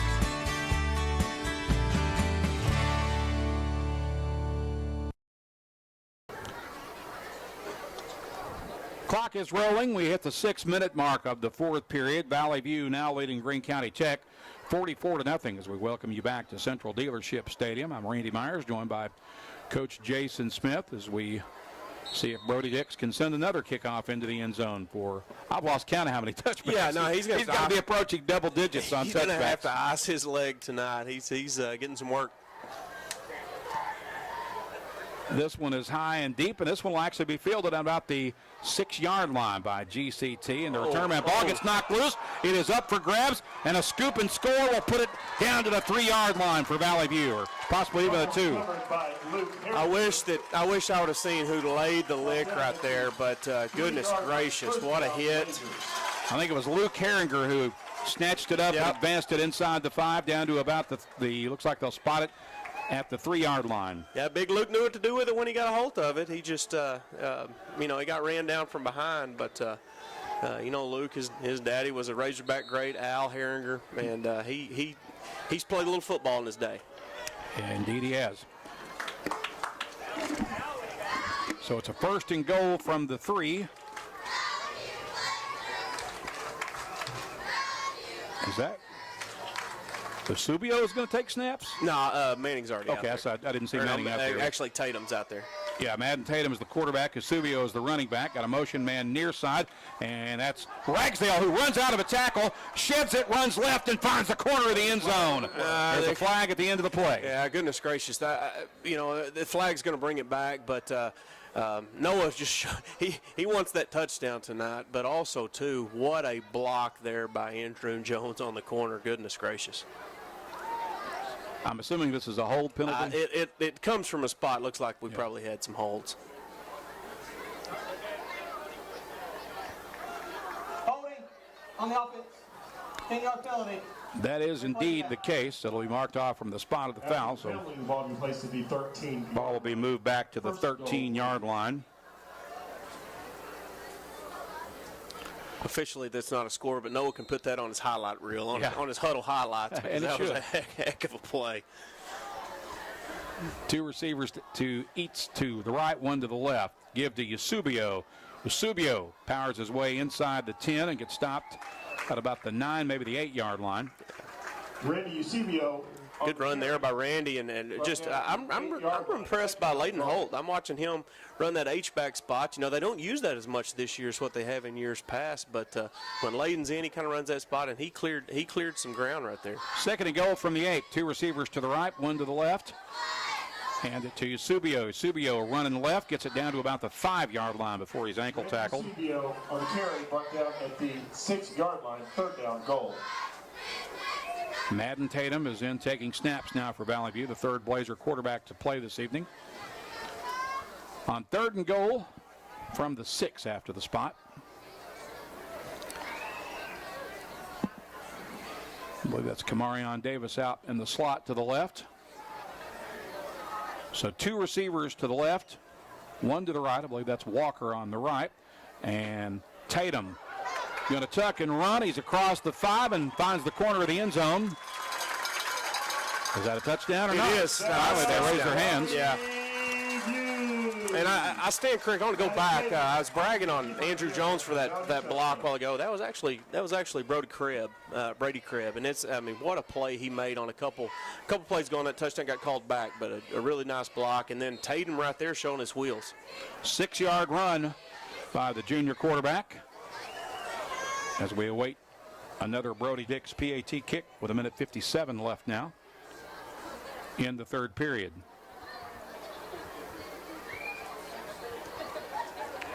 It's up and good. So it's now 51-0 with 1:42 remaining in the third. We'll be back in 30 seconds on the EAB Sports Network.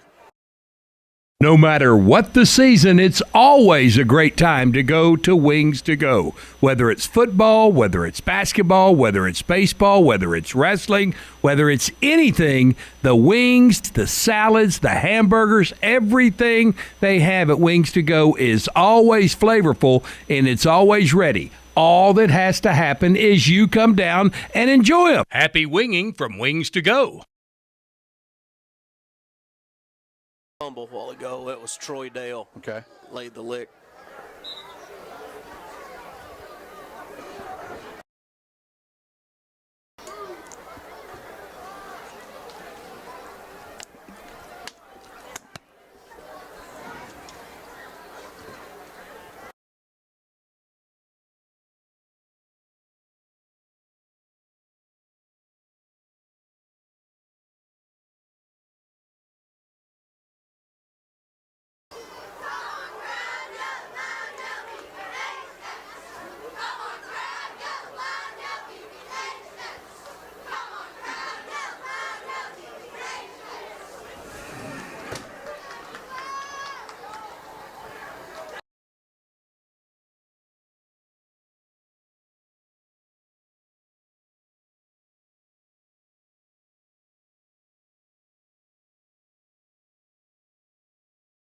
Yeah.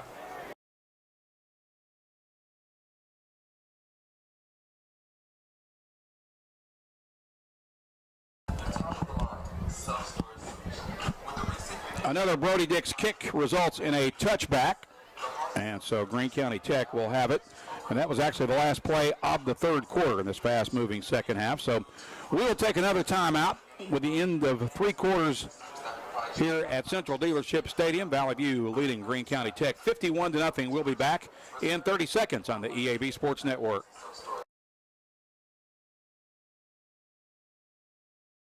Demo's Smokehouse Barbecue on Johnson at Hilltop and on Main Street across from Jonesboro High School. Now, I'm from Memphis and I know barbecue, but there are people from Memphis that travel to Jonesboro to sample, taste, and enjoy Demo's Barbecue. No kidding, they come from Memphis, so no need to go anywhere else. Right here, the best barbecue is at Demo's. Any of the ribs, any of the plates, you can enjoy it all at Demo's Smokehouse Barbecue. My mouth is watering. Set to begin the fourth period. Tech with the ball at the 20-yard line. Valley View leading 51-0 here in 5A East Conference play. Tech will hand that off to Dallas Hitt. He runs left and looks like he's going to be caught for about a 1-yard loss. Yeah, and he actually lost the football there. I think that's going to. And Valley View's got it back, apparently. Goodness gracious. You hate to see that for Greene County Tech. Valley View offense going to start their third possession inside the red zone this half. 19-yard line, first down, Blazers. Earlier we were wondering who made that big hit on the kickoff, and that was actually number 80, Troy Dale.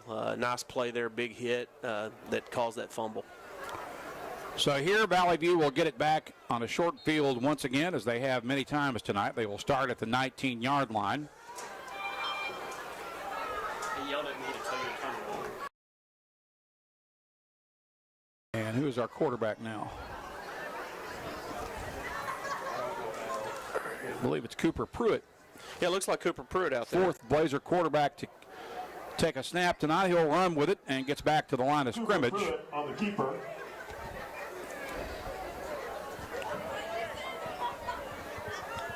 No gain on the play, brings up second down. So it's no gain, brings up 2nd and 10 from the 19 for Valley View.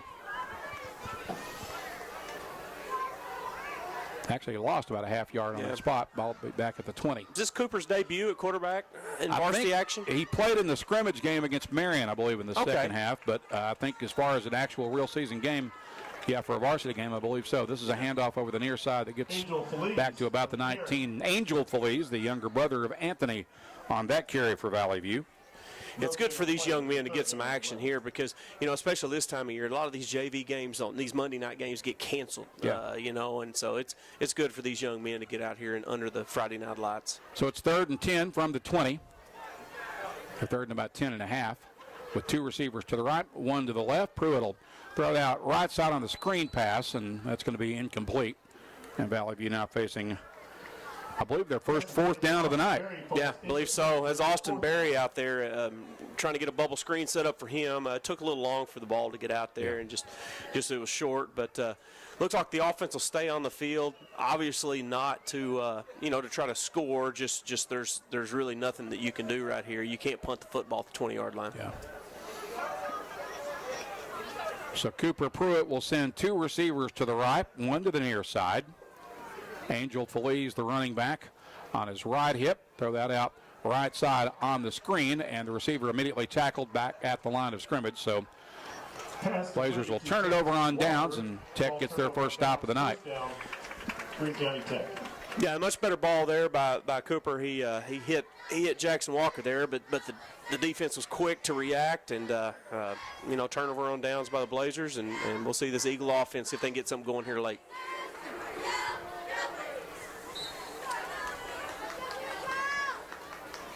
So Tech will start from the 20, working off the left hash as they move toward the south end zone to our right. 1 receiver to the near side. Handoff over the left side, and that is close to first down yardage, up to about the 28, maybe the 29-yard line. Yeah, Addison Beck out there running the football this series. Good, strong run. Brings up 2nd down, 2. Clock rolling, currently at 8:16 and ticking. Blazers leading 51-0. And you'd like for, obviously I'm a Golden Eagle, but you'd like for a good positive drive right here, just something to build on because they finished their season with 2 winnable games. Yeah, absolutely. This is a handoff over the right side. Get a good surge from the offensive line. That will move the chains for Tech, with Addison punching it up to about the 34-yard line. Another good strong run there at sophomore Ashton Addison. But yeah, next week they play Batesville at home. It's Greene County Tech senior night, and and then they finish with a Battle of the Bell against Paragould that last week of the season. The playoffs aren't a possibility, but you're playing for pride. Kids are still playing hard, and I really believe some of the guys will get back healthy for next week with a real chance to beat the Pioneers at home. Why is the yard marker showing 3rd down there? I think we're just falling asleep. Okay. Just making sure. I wanted to make sure I hadn't missed anything. So it's first down from the 35 in the pistol. Quarterback rolls near side, fires a complete pass, and that'll be advanced up to about the 44-yard line on the catch from Will Mahan. Yeah, good. Nice little pitch and catch there by Cup to Mahan. 9-yard gain. Blazers keep shuffling. I mean, everybody's going to get in tonight, and that's always a good thing. So it's 2nd and 1 for Tech off the right hash at the Eagle 44-yard line with 6:45 to play. 3 receivers to the left. Pistol backfield for Gavin Cupp. He's back to throw. Throws that to Addison out of the backfield. Addison running left, should have enough to pick up the first down on a gain of about 2, maybe 3. Yeah, good tackle there by Corey Gamble. He broke down, made his play. That's Nick's little brother, isn't it? I believe that's right. I don't want to. I may be dead wrong, but I think that is Nick's younger brother. Good. I think he's going to be a good one before it's all said and done. So first down for Tech from the 46-yard line.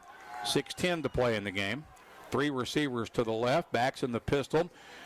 Pitch that out to Addison running left. He's got the sideline, crosses into Blazer territory at the 49. This is the best field position Tech has had this year. In fact, I believe it's the first time they've crossed midfield. Yeah, it is. And they're finding some positives. They're doing a good job. I think that line's still working. And with this sophomore running back, Ashton Addison, I think that it's something that they can build on. So it'll be a first down at the Valley View 49 with 5:35 remaining. Again, they'll cluster 3 receivers off to the left. No one to the right. Cup in the pistol. Rolling left, wants to throw. Slings it to the sideline. I believe that's a catch, isn't it? Yep. At the 45-yard line.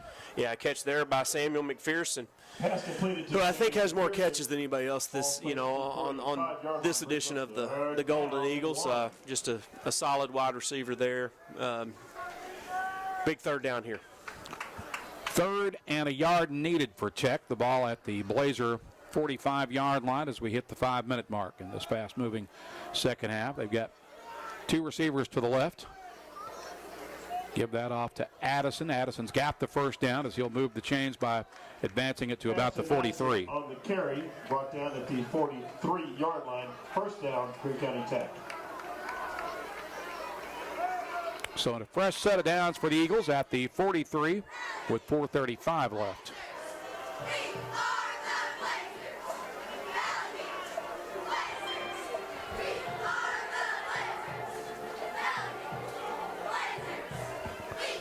Two receivers to the left.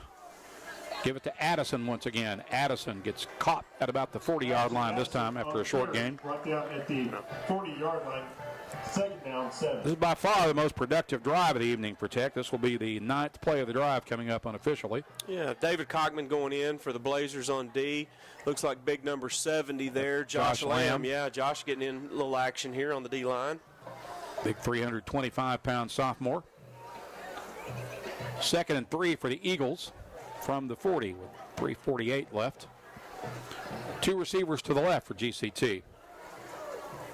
Cup gets the snap. Here comes pressure. He gets rid of it, completes the screen pass, and they've got a little running room across the middle. They'll get it down to about the 29-yard line of Valley View for a first down. Yeah, Gad Stanley there on that catch. 9-yard line. And Gavin Cup, when you've given him time, he's been able to make the catches that makes the passes that he needs to make.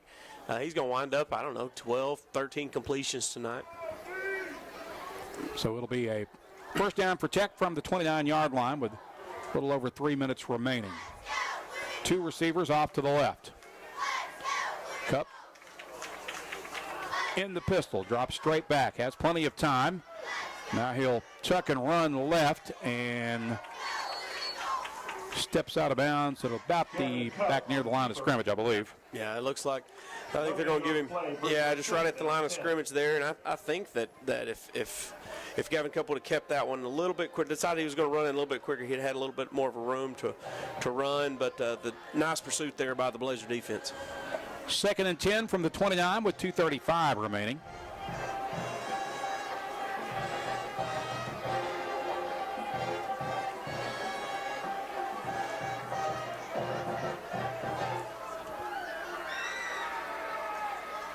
Cup rolling near side. That may have been a broken play. He'll complete the pass. And that is advanced down inside the 25, close to the 20-yard line after the catch by, I believe that was Isaiah Metz. I think Cash Austin there. I think that's Cash. But, it looked funny, but maybe that was by design, a little rollout. But nice pitch and catch there by Cash Austin. It is a first down at the 18-yard line with 1:53 to play.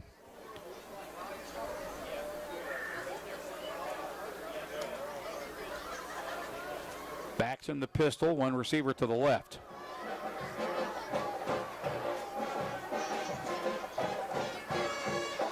Hand that off to Dallas Hitt, running left. Hitt gets it down to at least the 15, maybe the 14-yard line. On the carry. Yeah, strong run there by Dallas Hitt. 14-yard line brings up 2nd down, 6. 2nd and 6 as Tech approaches the 13th play of the drive coming up with 1:17 left. Ball at the Valley View 14-yard line. Tech trying to get its first score of the night. 1 receiver to the left. Pistol backfield. Cup to throw. Sends that one on a fly pattern, and did he hang on to it? No, nope. He dropped it at the back of the end zone. Yeah. Intended for Stanley was the intended receiver. Yeah. Good ball. He was all alone in the back of the end zone there. He just couldn't come up with it over the shoulder. So with inside a minute to play, it brings up a 3rd and 6 for Tech from the 14-yard line. We're at 41 seconds and ticking on this rolling clock. Now I hear a whistle and probably a timeout to stop the clock, I'm thinking. They had to place the ball. Still rolling right now. So, yeah, no timeout. So we're at inside 30 seconds now. Barring a timeout, this will probably be the last play of the game coming up. Here comes pressure. Gets rid of it. Fires complete on the screen pass to Hit, and Hit will find the end zone for Greene County Tech with 9 seconds remaining in the game. Yeah, and good for the Golden Eagles. They had the right play dialed up right there. Valley View brought pressure, had a little screen pass, and once Hit made the catch, he could walk into the end zone. It was the last play of the game, barring the extra point, which is forthcoming. It's kind of unusual. I thought that you just finished the game when the clock ran out, but I guess you get the PAT. JT Posey on for the kick. It's up, and it is good. So we have we have 4 quarters complete and 1 ball game wrapped up as Valley View wins it 51-7. We will pause for a 3-minute timeout and back with our America's Navy postgame show. We will also name a JOSM player of the game in our America's Navy postgame. That all comes your way in 3 minutes on the EAB Sports Network. A-State football and the Social Jonesboro are the perfect winning combination for game day. The Social has an amazing, delicious, fantastic, and tasty menu that goes perfect for pre or post game. Plus, the official Red Wolves away game watch party takes place at the Social. What we're saying is, it does not get any better than the Social on Red Wolves game day. The name says it all. Get social at the Social and get ready to howl with fellow A-State Red Wolves fans on every game day. The Social at Greensboro Village in Jonesboro. Hello, I'm estate planning and other law attorney Chad Oldham. More and more often today, I hear clients tell me that the only thing golden about the golden years is that it takes all the gold to grow old. Don't be a victim of rising healthcare and nursing home costs. Be prepared. Have a plan. Contact us today to find out how we help our clients protect and preserve assets for family and future generations. The Oldham Law Firm, 603 Southwest Drive in Jonesboro, or visit us on the web at oldhamlawfirm.com. Ship anything, anywhere at your #1 shipping source, Pack Mail in Jonesboro. Here's Pack Mail Tim to tell us more. We are the experts at finding solutions for even the most demanding shipping situations, and our experienced staff can help you choose the best option. So if you need to go to the post office, then FedEx, or all the way out to UPS terminal, and then get that international shipment to DHL, you can do it all in one fast, convenient, and friendly place. Pack Mail. 361 Southwest Drive in Jonesboro. Ship anything, anywhere, today at Pack Mail.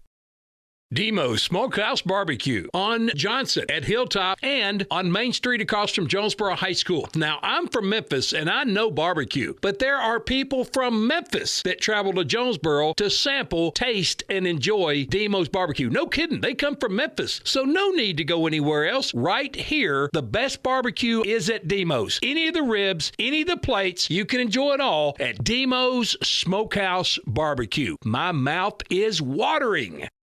Whether you're replacing an old appliance or remodeling your whole kitchen, the appliances you need are right around the corner with GE Appliances at Tucker's Appliance Superstore in Jonesboro. Shop timeless designs and time-saving features on the appliances that are built to last in the busiest homes. Visit Tucker's Appliance today and upgrade your home your way with GE Appliances and your local experts. Shop Tucker's Appliance today and save. Tucker's Appliance. Ready to buy your dream home? Look no further than First Community Bank's Mortgage Department. Our experienced team is here to help you every step of the way from pre-approval to closing. With competitive rates, flexible terms, and personalized service, we'll make sure your home buying process is a breeze. Visit First Community Bank today and let us help make your dream home a reality. First Community Bank, where community comes first. Member FDIC, Equal Housing Lender. We are back at Central Dealership Stadium on the heels of a 51-7 Valley View victory over Greene County Tech in 5A East Conference play as the View goes to 8-0 on the year. They are now 5-0 in the league and headed into a big home game next week here on Senior Night against Nettleton as we welcome you into our America's Navy postgame show. Be a part of the force that never quits. Visit Navy.com to find out more nothing but a dominating performance here tonight by the Blazers, Coach. It really was. They did what they had to do. I think that they feared a little bit of a letdown. They're going to get everybody's best effort, at this point in the year. So this was Greene County Tech's, chance to make a little history. But Valley View, all three phases of the game, complimentary football. I thought that they did what they needed to do to come in, get the win, stay healthy, and get out of here. Recapping the second half scoring, it was 37-0 at halftime. Valley View got two quick scores in the running clock third quarter as we played the entire second half under the sportsmanship rules with a running clock. Levi Manning got Valley View on the board at the 7:19 mark of the third quarter on a 3-yard run. It was a 3-play, 8-yard drive that put Valley View up 44-0 after the Brody Dix extra point kick. The Blazers would score again after another Tech turnover with 2:15 to play in the third on a 6-yard run by backup quarterback Madden Tatum. So all three of the four Blazer quarterbacks that played tonight scored. Madden Tatum scoring on the 6-yard run with 2:15 left. That was a 3-play, 3-yard drive. Put the score at 51-0. Tech got on the board on the final play of the game, scoring with 9 seconds left on the running clock on a 14-yard pass from Gavin Cupp to Dallas Hitt. The extra point kick was good, setting our final margin at 51-7. Our JOSM player of the game tonight will be I'm not sure we've ever named a kicker the player of the game before, but that's going to be the case here tonight. Yeah, well deserved. We went with Brody Dix, 7 for 7 PATs, just getting better and better. We talked about his improvement over the course of his career, but touchbacks all but one. The one time he didn't get a touchback resulted in a fumble and a turnover. But Brody Dix he may very well be. Now I know Batesville's got a good kicker, but for my money, I'll take Brody Dix in this league to do what Valley View needs him to do. He has certainly been a valuable weapon for this team throughout the season. The Blazers get the win. 50-piecing Greene County Tech tonight. They won at 51-7. That is a season high in points scored for the Blazers as they continue to roll, and a showdown looming here next week against the Nettleton team, which is currently struggling across town against Harding Academy, I believe. Yeah, it's 24-7, just live action here. I'm watching it. Looks like that Nettleton did get a turnover deep in the Harding Academy is going in to score, and Nettleton got a turnover maybe on downs, but it's 24-7 Harding Academy. They seem to be in control of this football game.